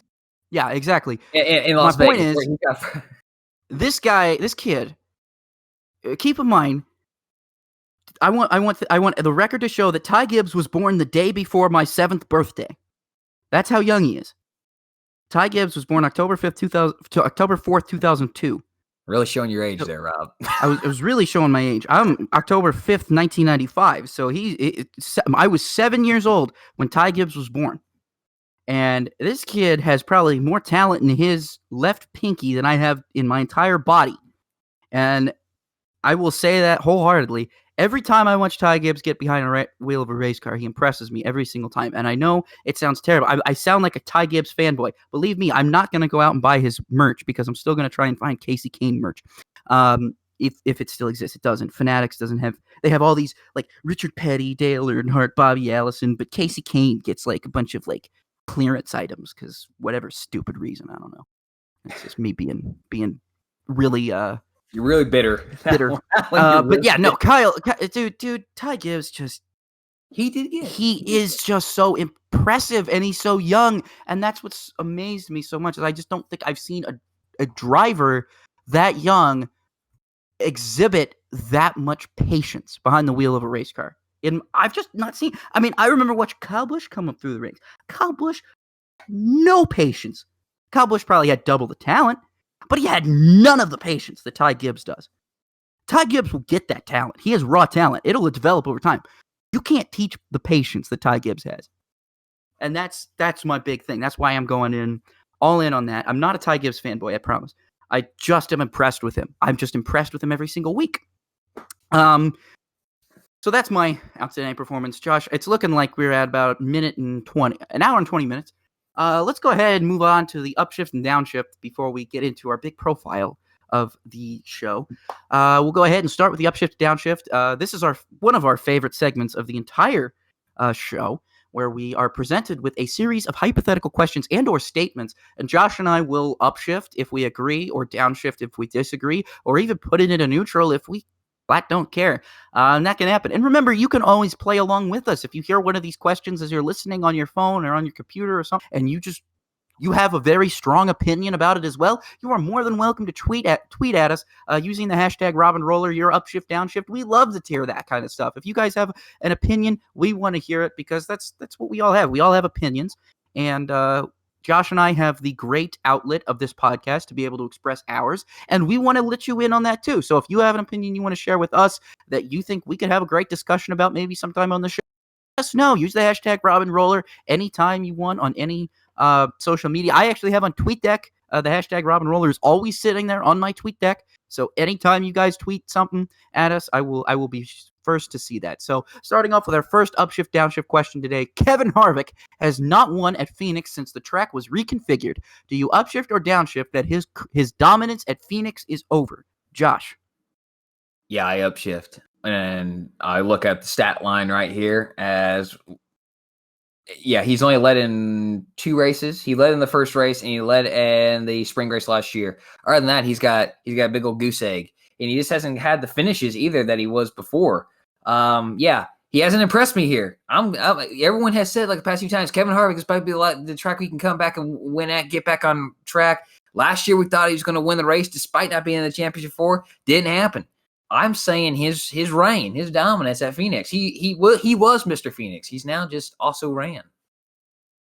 Well, it's kind of hard to take that and look at that, but you're right. The stats do speak for themselves, and it's really hard to say anything else. I think, the Phoenix reconfiguration already makes it an odd track to begin with. And let's also make note that, and this is so petty and so small, but ever since Phoenix took out grass, it just looks like the grossest, ugliest racetrack on the circuit. And Martinsville taking out their grass too. That was depressing. I cried. I mean, at this point, if racetracks aren't even going to have grass, why even have any picturesque viewing at all? Why not just have the background be an industrial park at this point? I mean, if you're not even trying to beautify the track, what's the point? Auto Club. Auto Club is beautiful because it has grass, and it is picturesque. It's not far from Los Angeles. Yes, it is built on an industrial park. This is true. But at the same time, Los Angeles is in the background, and there's actual grass on the track, making it look a heck of a lot more pretty than Phoenix does. And also, let's be honest, why is Phoenix start-finish line basically in a corner? I don't know if Phoenix has 3 turns or 4, because they say the dog leg isn't its actual turn. I say dog leg is turn 1.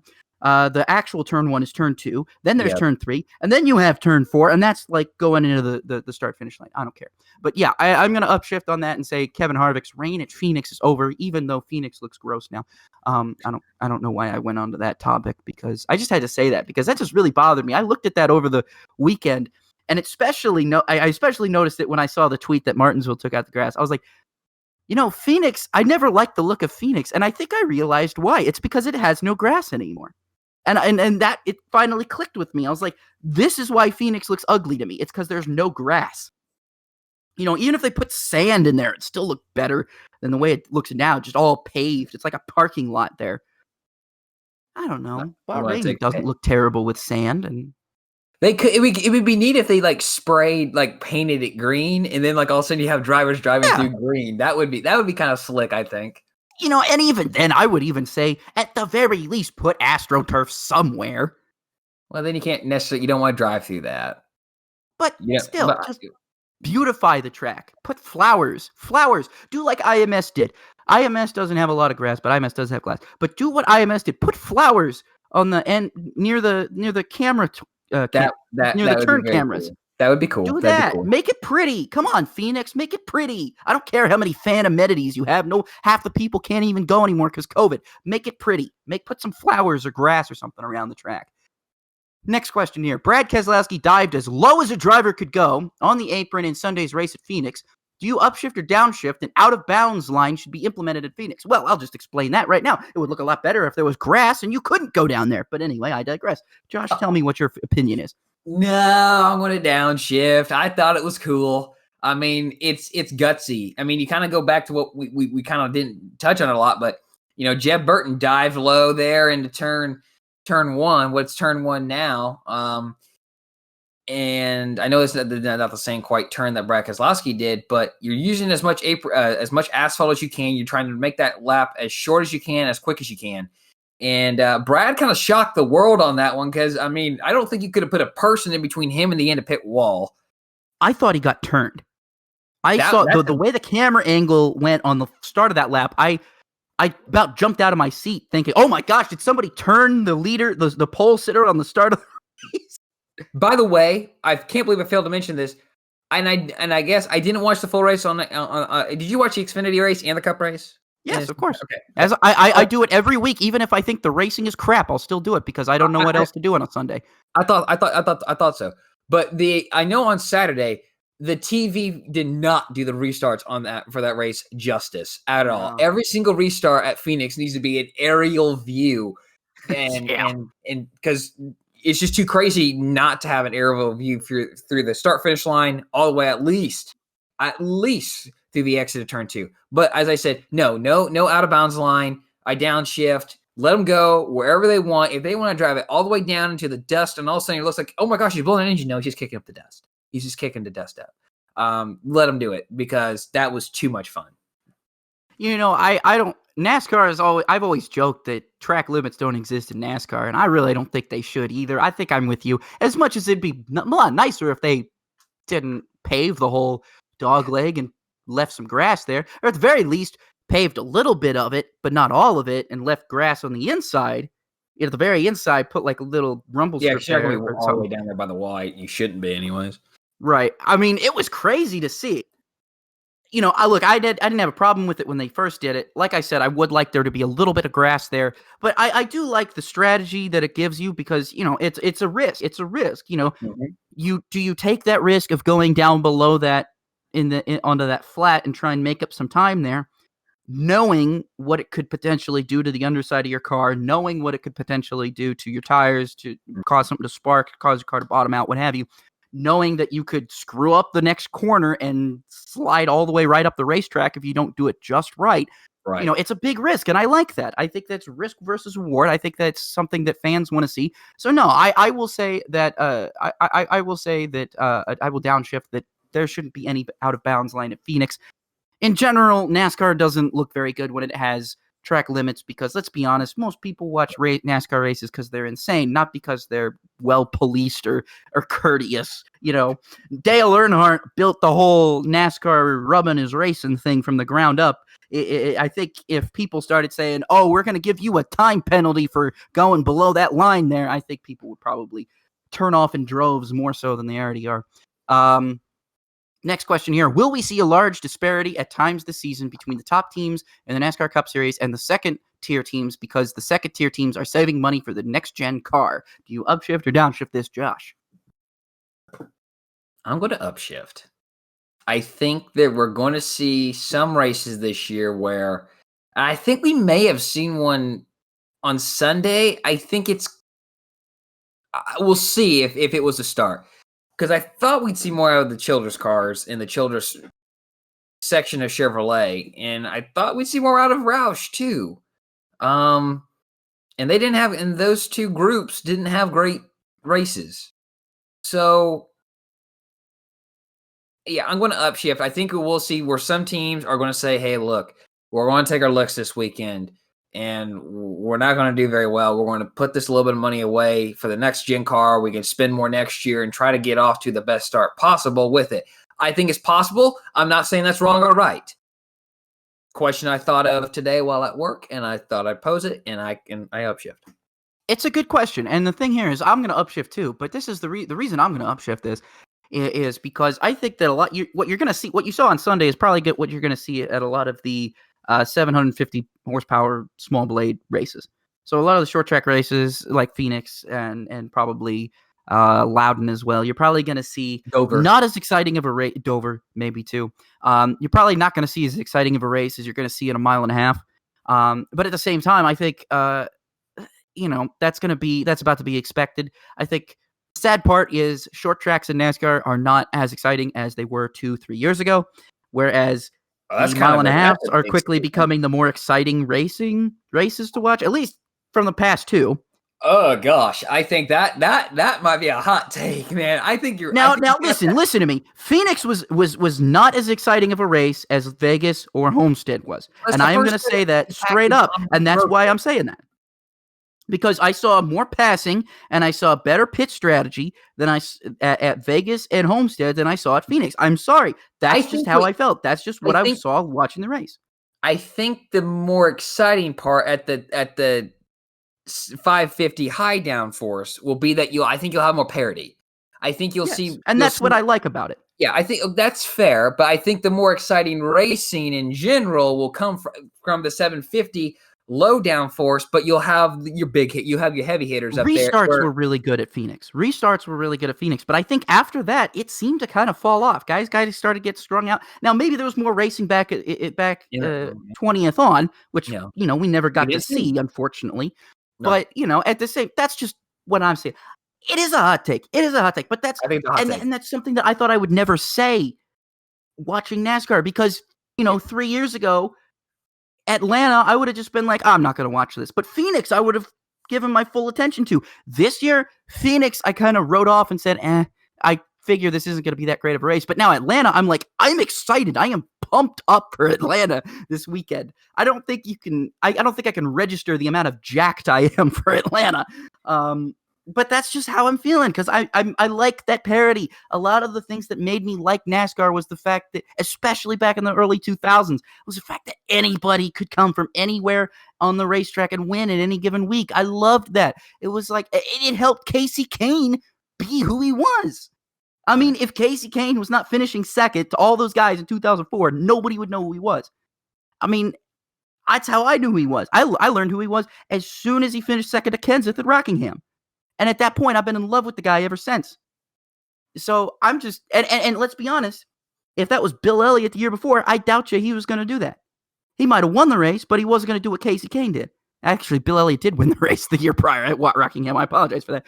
And he did look it up. I'm pretty sure. Look it up. Bill Elliott won the last fall race at Rockingham, I think. Oh, the fall race. Look it up for me. The fall race, okay.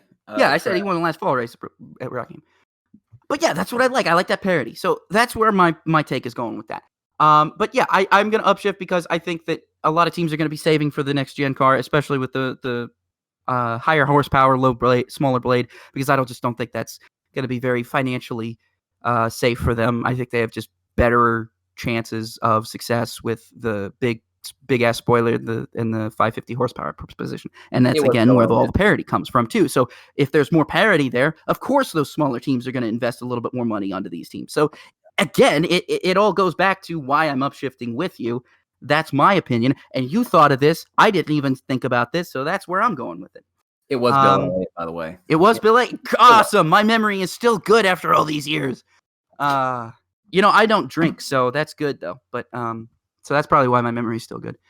Final question here. The NASCAR Cup Series is 5 races in and has 5 different winners. Atlanta Motor Speedway produces a 6th different winner in 2021. Do you upshift or downshift? Josh, I'm going to stop you right here. I just answered that question. I upshift. Knock on wood, though, because I don't want to jinx it and let Truex stink up the show. But I will upshift on that. So, Josh, what do you say? Can you hear that? Yeah, I heard you knocking on the door. No, I'm knocking on wood, too. Yeah, knocking on wood. I'm going to say upshift as well, knocking on some wood. I think there's too many good guys. Like, you got Hamlin, Elliott, Harvick. He's ran well good at Atlanta. Maybe this is the weekend he turns it around finally there. And maybe Hendrick cars and Roush cars have been really good in the mile and a half. Yeah, I'm looking forward to see how Chase Elliott does. I'm looking forward to seeing how Kyle Larson does. I'm looking forward to seeing how Chris Buescher and Ryan Newman do. I think we're going to have a 6 different winner. I think we have 6 different winners. I don't know who it's going to be, but I think we're going to have a 6 different winner to start the season. And then the next race is Bristol Dirt. And I don't know who will win that one. I have a feeling Larson or Bell will win that one, so the streak might come to an end there. But that I upshift, knocking on wood. All right. Hey, that's our finish for upshift, downshift. We've got about 10 or so minutes left here. And if you've made it to this far in the podcast, thank you so much. We're so glad that you've listened to us all this way. You've listened to our hot takes, our ramblings, our upshift and downshift, our featured paint scheme, our outstanding performance. But today I want to take a look at something that we here at Rob and Roller don't do often. So there's a big reason why I wanted to do something like this. And I got the idea after Bill Lester announced his intent to return to the Truck Series. And I realized that in the past 3 seasons of doing this show, we haven't really done anything about Black History Month during February. And I felt like that was kind of a missed opportunity for us because there's a lot of black race car drivers out there that have paved the way for many more to come through. And it has been traditionally a very, very difficult thing for black drivers to do, is to get into racing. No matter how much they love it, whether it be racism, money reasons, or what have you, it's not an easy thing to do. Well, I missed my opportunity because it's no longer February. But thankfully, it's March, and March is Women's History Month. And something that I'm very good at and have a lot of knowledge in, and that's women in racing. To preface these things, in college, I did a number of scholarly articles and papers on women in racing and how they were perceived by men, by how their careers were shaped by sexism, and a lot of other things like that. And I did a lot of research on these things, and it really was interesting to me, and it really struck a chord with me because, as somebody who also loves racing as much as all of these women who have come through do, I'm in the same way. I'm not from a racing family. I don't have a lot of money to go racing, but I have a passion and I have a love, and I want to be involved in it however I can. And that's why I wanted to tell the story of some very important women in racing. So for Women's History Month, I want to do a profile. And this was really, really easy to do. This idea came to me as soon as I found out that Stuart and Jessica Friesen were going to be racing together next week at Bristol. So I figured, what better opportunity than to take this time to profile the one and only Patty Moise. Now, Patty Moise is a name that older NASCAR fans will likely remember, and her career spanned throughout the 1980s and 1990s, where she made a handful of Cup starts, but made her living in the Busch Series. Now, I'm going to explain a little bit of Patty Moise. If you haven't heard of Patty Moise, go ahead and look her up. She's a very nice person, very talented race car driver, and is also the wife to Elton Sawyer. So if you're a fan of the Busch Series back in the day, you might know who Elton Sawyer was. Those two are still married, and that's another reason why, because I thought it got me thinking.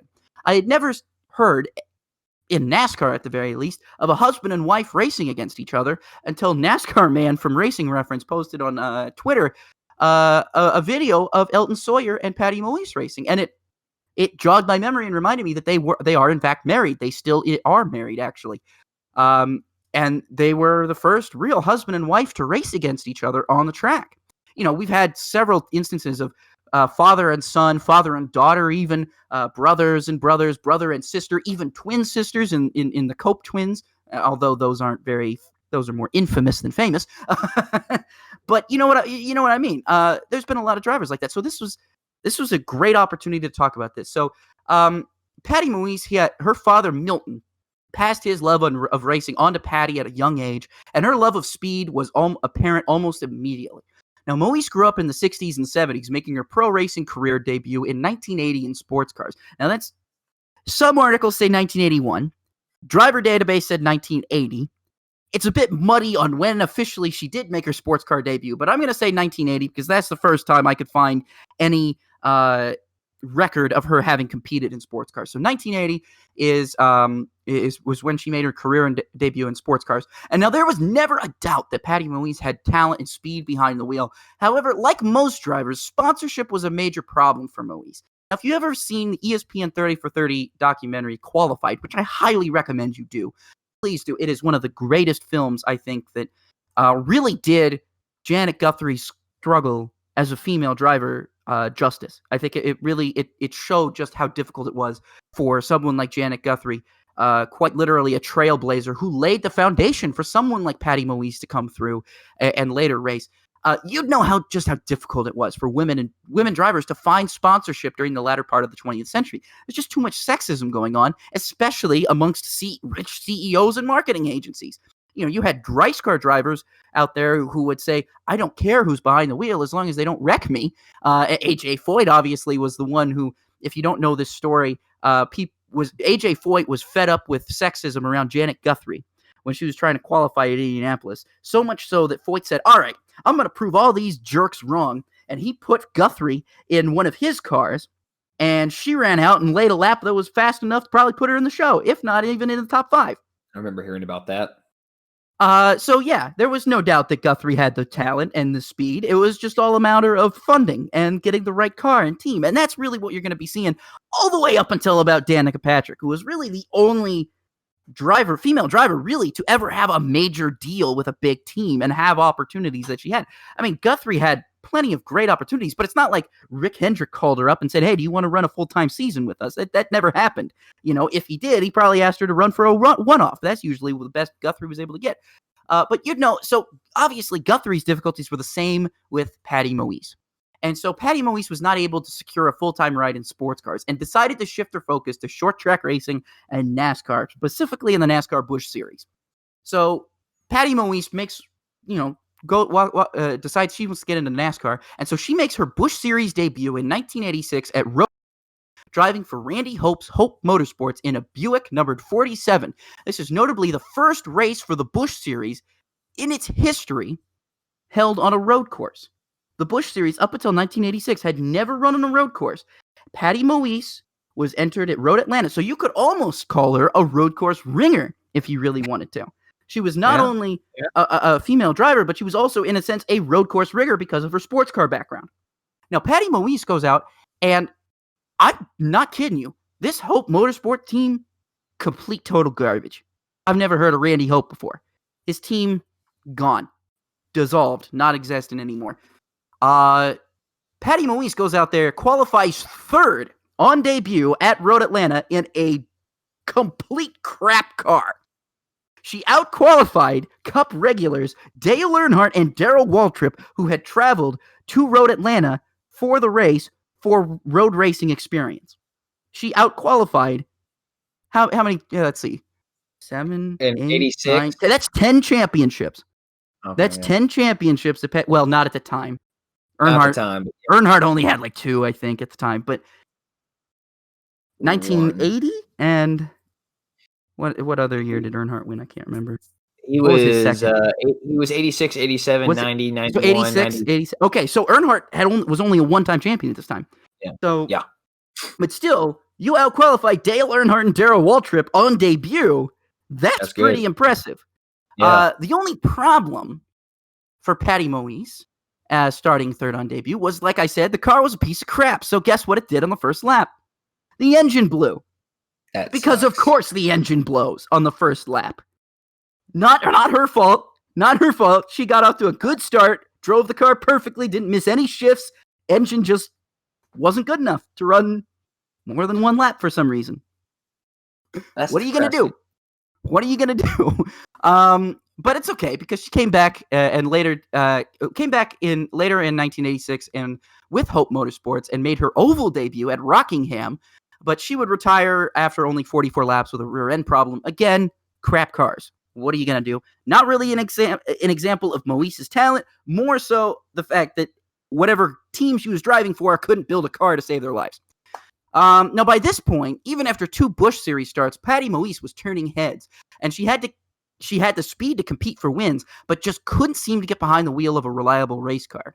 So in 1987, Moise, with help from Buick, started her own race team, Moise Racing, with the intent to compete in as many Busch Series races as possible. Now, she only had sponsorship from Red Roof Inns for her number 37 Buick in 12 races in 1987. So she's driving a Buick at this time. Huh? Not to interrupt you, sorry, but didn't they also sponsor Willie T. Ribs? I think they might have. I believe they might have. Yeah. So Patty Moise has 12 races. She has a 12-race deal, basically, to run for her own team. Her first race in 87 would actually be at Bristol, where she'd finish 16th. However, her biggest race of the 1987 season would be when the Busch Series would return to Road Atlanta. After 2 DNFs in her previous 2 races, this being after Bristol. So she goes to Bristol, finishes 17th, DNFs in the next 2 races, shows up Road Atlanta. And she shows up at Road Atlanta, and she starts second to like nobody's surprise, because keep in mind, she started 3rd there last year. Right. But actually ends up finishing the race in 8th this time. So she has a top 10. This is her first top 10 start in less than 10 starts. She gets her first top 10 finish in less than 10 series. And she led 18 laps. And those 18 laps were the first laps led of her entire career, and also, sadly, the last. But we'll get to that later. The remainder of 1987, however, would be pretty average. In her 8 starts after Road Atlanta, Moise would score her first oval top 10 at Martinsville, starting 12th and finishing 10th, 1 lap down. So, not bad. Growing pains. Again, running with your own team at this time, trying to fund yourself through racing. I mean, this, as a female, it's hard enough to do this as just any old male, but as a female, imagine trying to do this. Imagine trying to run your own team, do your own sponsorship, and try and run the car. And Patty Moise, keep in mind, up until this point, has, 7 years of racing experience, give or take? Yeah. Okay, not too bad. Not too bad if you consider where she came from. And so now we move on here into so the next 2 races after Martinsville, she would barely miss the top 10 with a 13th at Charlotte and then 11th at Rockingham. So, but outside, mostly below 15th, usually not that great of finishes. But again, growing pains. And so the remainder, the next, let me see, where did I lost my place? Okay, here we go. In 12 starts in 1987, Moise had 2 top 10s, 18 laps led, but 6 DNFs. That's half the races she started in 1987. Moise also made her Winston Cup debut in 1987, driving a number 89 Crisco Chevrolet from Mark Reno at Watkins Glen. For some reason, I thought she was teammates with Buddy Baker. I had to look this up. It turned out she wasn't. The cars were just this very similar, and the numbers 88 to 89. Yeah, you think they're teammates, right? Off the top of your head. No, they're not. I had to double check, make sure that weren't. I legitimately thought that was the case, but that was not the case. But anyway, she did make her Winston Cup debut at Watkins Glen. Again, by this time, I'm pretty sure most people see her as a road course ringer. Because if you look at her performances at Road Atlanta in the Busch Series, of course, someone was going to give her an opportunity to drive in the Cup Series on a road course at some point. If you have a second place start DNF, and then a third place start DNF, and then a second place start and an 8th place finish, 18 laps led. Yeah, I'd hire you. You kidding me? And in that era, in 1988, when everybody in that era when everybody was an oval track racer and very few drivers were very good at least at road course racing. Yeah, I would have definitely put Patty Moise in one of my cars if I was a car owner in, 6, 7, 8 years before I was even born. So let's go ahead here. And then by this point, Patty Moise was known for her road course prowess, but had come into her own as an oval driver with her 2 top 10s in 87. Moise would continue to drive a limited Busch Series schedule in 1988 and 1989, in addition to a couple of Cup races each year. However, her Cup career would come to a close after the 1989 season. Moise only finished 2 of her 5 Cup starts, with a best finish of 26th in the 1988 Firecracker 400. So that's unfortunate, but hey, she made her living in the Busch Series. And you know what? There's a lot of drivers back then that did that, and there's no shame in it. Her husband, Elton, was one of those same guys. Great Busch Series driver. And this is actually segueing perfectly, because by 1990, Patty Moise had decided to focus her efforts full-time on Busch Series competition. Now, Mike Laughlin, not Mike McLaughlin like I thought, Mike Laughlin bought the majority of her team, Moise Racing, and planned to run Moise in the full 1990 series, 1990 Busch Series in a Buick with sponsorship from Amway. Moise failed to qualify 3 times in 1990, but again continued to show her promise on ovals. 1990 saw many growing pains for this new team and its first full-time aspirations. Now, despite not scoring a top 10 that year, Moise did come close with a 13th place finish at Charlotte and a 12th again at Martinsville. So you could tell she was a very good oval driver. She just needed a better team. And she just probably needed somebody else to coach her. And that's where we move in here to Elton Sawyer. She married fellow competitor Elton Sawyer in 1990, and after the 1990 season concluded, essentially bought back her team from Mike Laughlin. Her marriage to Sawyer actually ended up helping her career just a bit, because keep in mind, after she ends up buying back her team, the team's essentially closed. She's got no ride. Well, guess what? Elton Sawyer's team owner says, hey, why don't I put your wife's, you just married that girl, right? She's pretty good, right? Why don't I go ahead and put her in the car for you guys? And that's exactly what happens. Sawyer's team owner, Alan Dillard, entered Moise's cars under his name. So it was basically Moise Racing with Alan Dillard is kind of the way you could say it. It's entered under Alan Dillard, but it's also, like, according to Racing Reference, Alan Dillard is the owner, but then it's also listed under Moise Racing, so it's kind of like a partnership between the two. So, but he essentially foots the bill, pays her entry fees, I guess, and gets her into the show. And so Moise would make Dillard's decision worth it with a 9th place finish at Watkins Glen in 1991, her 3rd career Busch Series top 10, and first since 1987. However, this partnership didn't last very long, unfortunately. So Moise kind of made a few starts here and there in the Busch Series between 1990 and 1994. She only ran a handful of races here and there. Most of them were with her own team or with Elton Sawyer's team at the time. But Moise did not run full-time in the Busch Series again until 1995, when she signed to drive the full Busch Series season with Doug Taylor's Taylor Motorsports, with sponsorship from Dial and Purex. If you remember Lake Speed's old Purex 83, kind of similar vibes. Moise, a 7th place finish at Talladega in 1995 would be Moise's 4th Busch Series top 10. However, it was a very, very difficult season again in 1995 for Moise. Despite the 7th place finish at Talladega, again, top 10s on bigger racetracks that aren't road courses is showing progress. But the race team just wasn't, again, as up to snuff as it maybe should have been for Moise's talent level, I should say. Now, Moise returned to the Busch Series in 1996, but did not run a full schedule. Moise ran 18 races in the Busch Series in 1996, with her car owner actually being listed as husband Elton Sawyer. Her best finish would be a 16th place at Dover. Now, Moise did not race at all in 1997, making only one start until in 1997. I shouldn't say that. She did start a race in 1997, but it was only one race. Now, this is when Michael Waltrip, that's right, Michael Waltrip bought Moise Racing in 1998 and entered it under Michael Waltrip Racing. Michael Waltrip has purchased the assets of Patty Moise's race team and has essentially rebranded it as Michael Waltrip Racing. So what you know as Michael Waltrip Racing now actually started out as Patty Moise's team. Fun fact. That's fun fact cool about that. Now, 1998 would be Patty Moise's final season in NASCAR, as she was retired after 1998, with husband Elton retiring in 2002. Moise did notch her 5th and final Busch Series top 10 at Bristol in 1998, but a series of inconsistent finishes and 11 DNQs caused Waltrip to have to replace her at the end of the year. Not exactly something Waltrip probably wanted to do, but you gotta qualify for races. And if you're not qualifying for races, you can't exactly make money or score points. Right. Again, Moise at this point was kind of getting up there in age anyway. Not to be offensive to her. I mean, this happens at any point. Drivers get up there in age.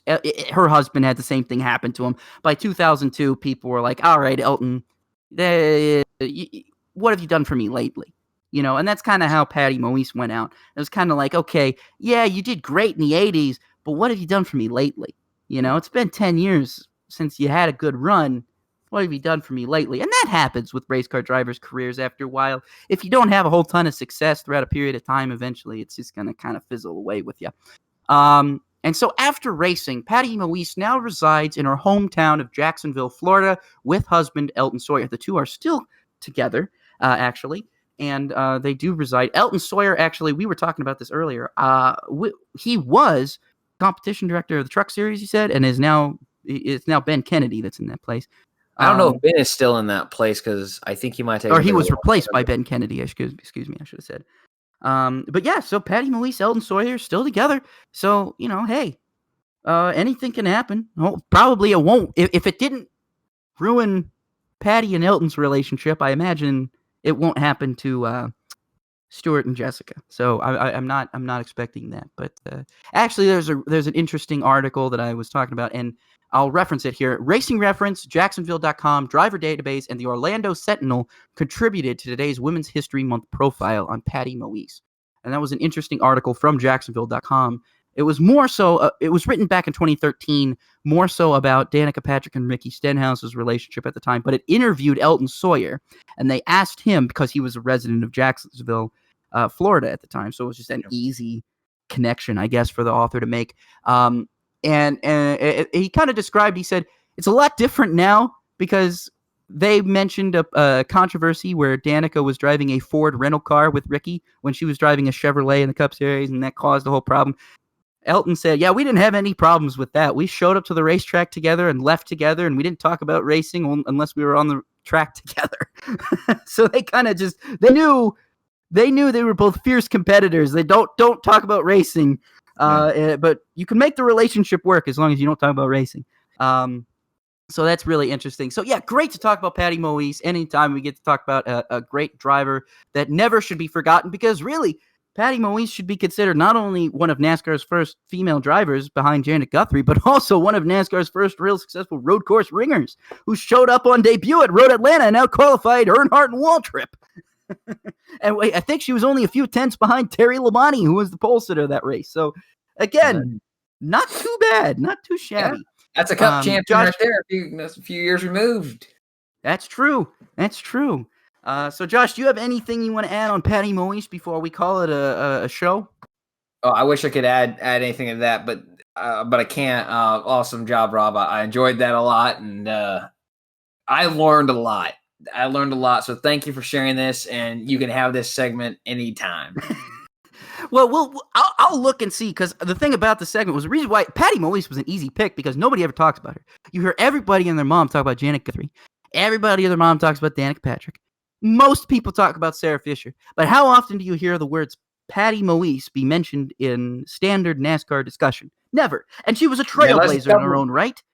Unless it's coupled with married to Elton Sawyer. Right, married to Elton Sawyer. But we're not talking about, I mean, it was a good segue, but I didn't want to focus on the marriage to Elton Sawyer. I wanted to show people that she was a talented driver in her own right at the time. Yeah. But like a lot of drivers back then, just didn't have the equipment to compete. And that's what really, I mean, who knows how many drivers came up through the 80s and 90s that just never had the equipment to compete that could have been great. Right. Patty Moise is definitely one of them. I would have loved to have seen what she could have done behind the wheel of a Rick Hendrick car or a Jack Roush car back in the day, something like that. Or if I was correct, I was not correct. If I was correct, then she actually was teammates with Buddy Baker at one point. What if that was real? I think about that. So definitely fun to do, fun to talk about. I'm glad our listeners got to learn about Patty Moise this weekend. So now we're going into What's in the Windshield, closing out the show. For the first time since 2010, we can say that NASCAR is heading to Atlanta for the first of two visits this season. I'm excited.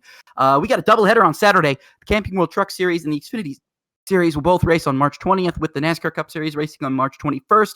Oh, hey, we got Sebring this weekend, too. Don't forget 12 Hours of Sebring is this weekend. We've got that on Saturday with the 12 Hours of Sebring. That'll probably be on NBCSN and NBC Sports Network, probably NBC. You'll probably have to change the channel like 3 or 4 different times trying to follow the race. And we are now less than 2 weeks away from the start of the 2021 Formula One World Championship season, which will begin in Bahrain on March 28th. If you've been watching a little bit of preseason testing, Gonna be interesting. Maybe Mercedes is sandbagging again. I don't know. Ferrari has weird green on its car that doesn't make sense. Oh, and by the way, Haas is like the Russian team now. Their Yeah, that's livery is upset a just lot a of Russian people. flag. That's upset a lot of people. It's upset me because, if we're the American team, maybe we shouldn't run colors of the Russian flag.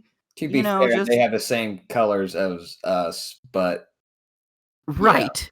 But it's not to like you're be seeing fair, stars and stripes on this. You're seeing right? the Russian flag. It's the Russian flag. You can't confuse it with the American flag. And if you do, I wonder how you did in geography class. So thank you so much for listening, guys.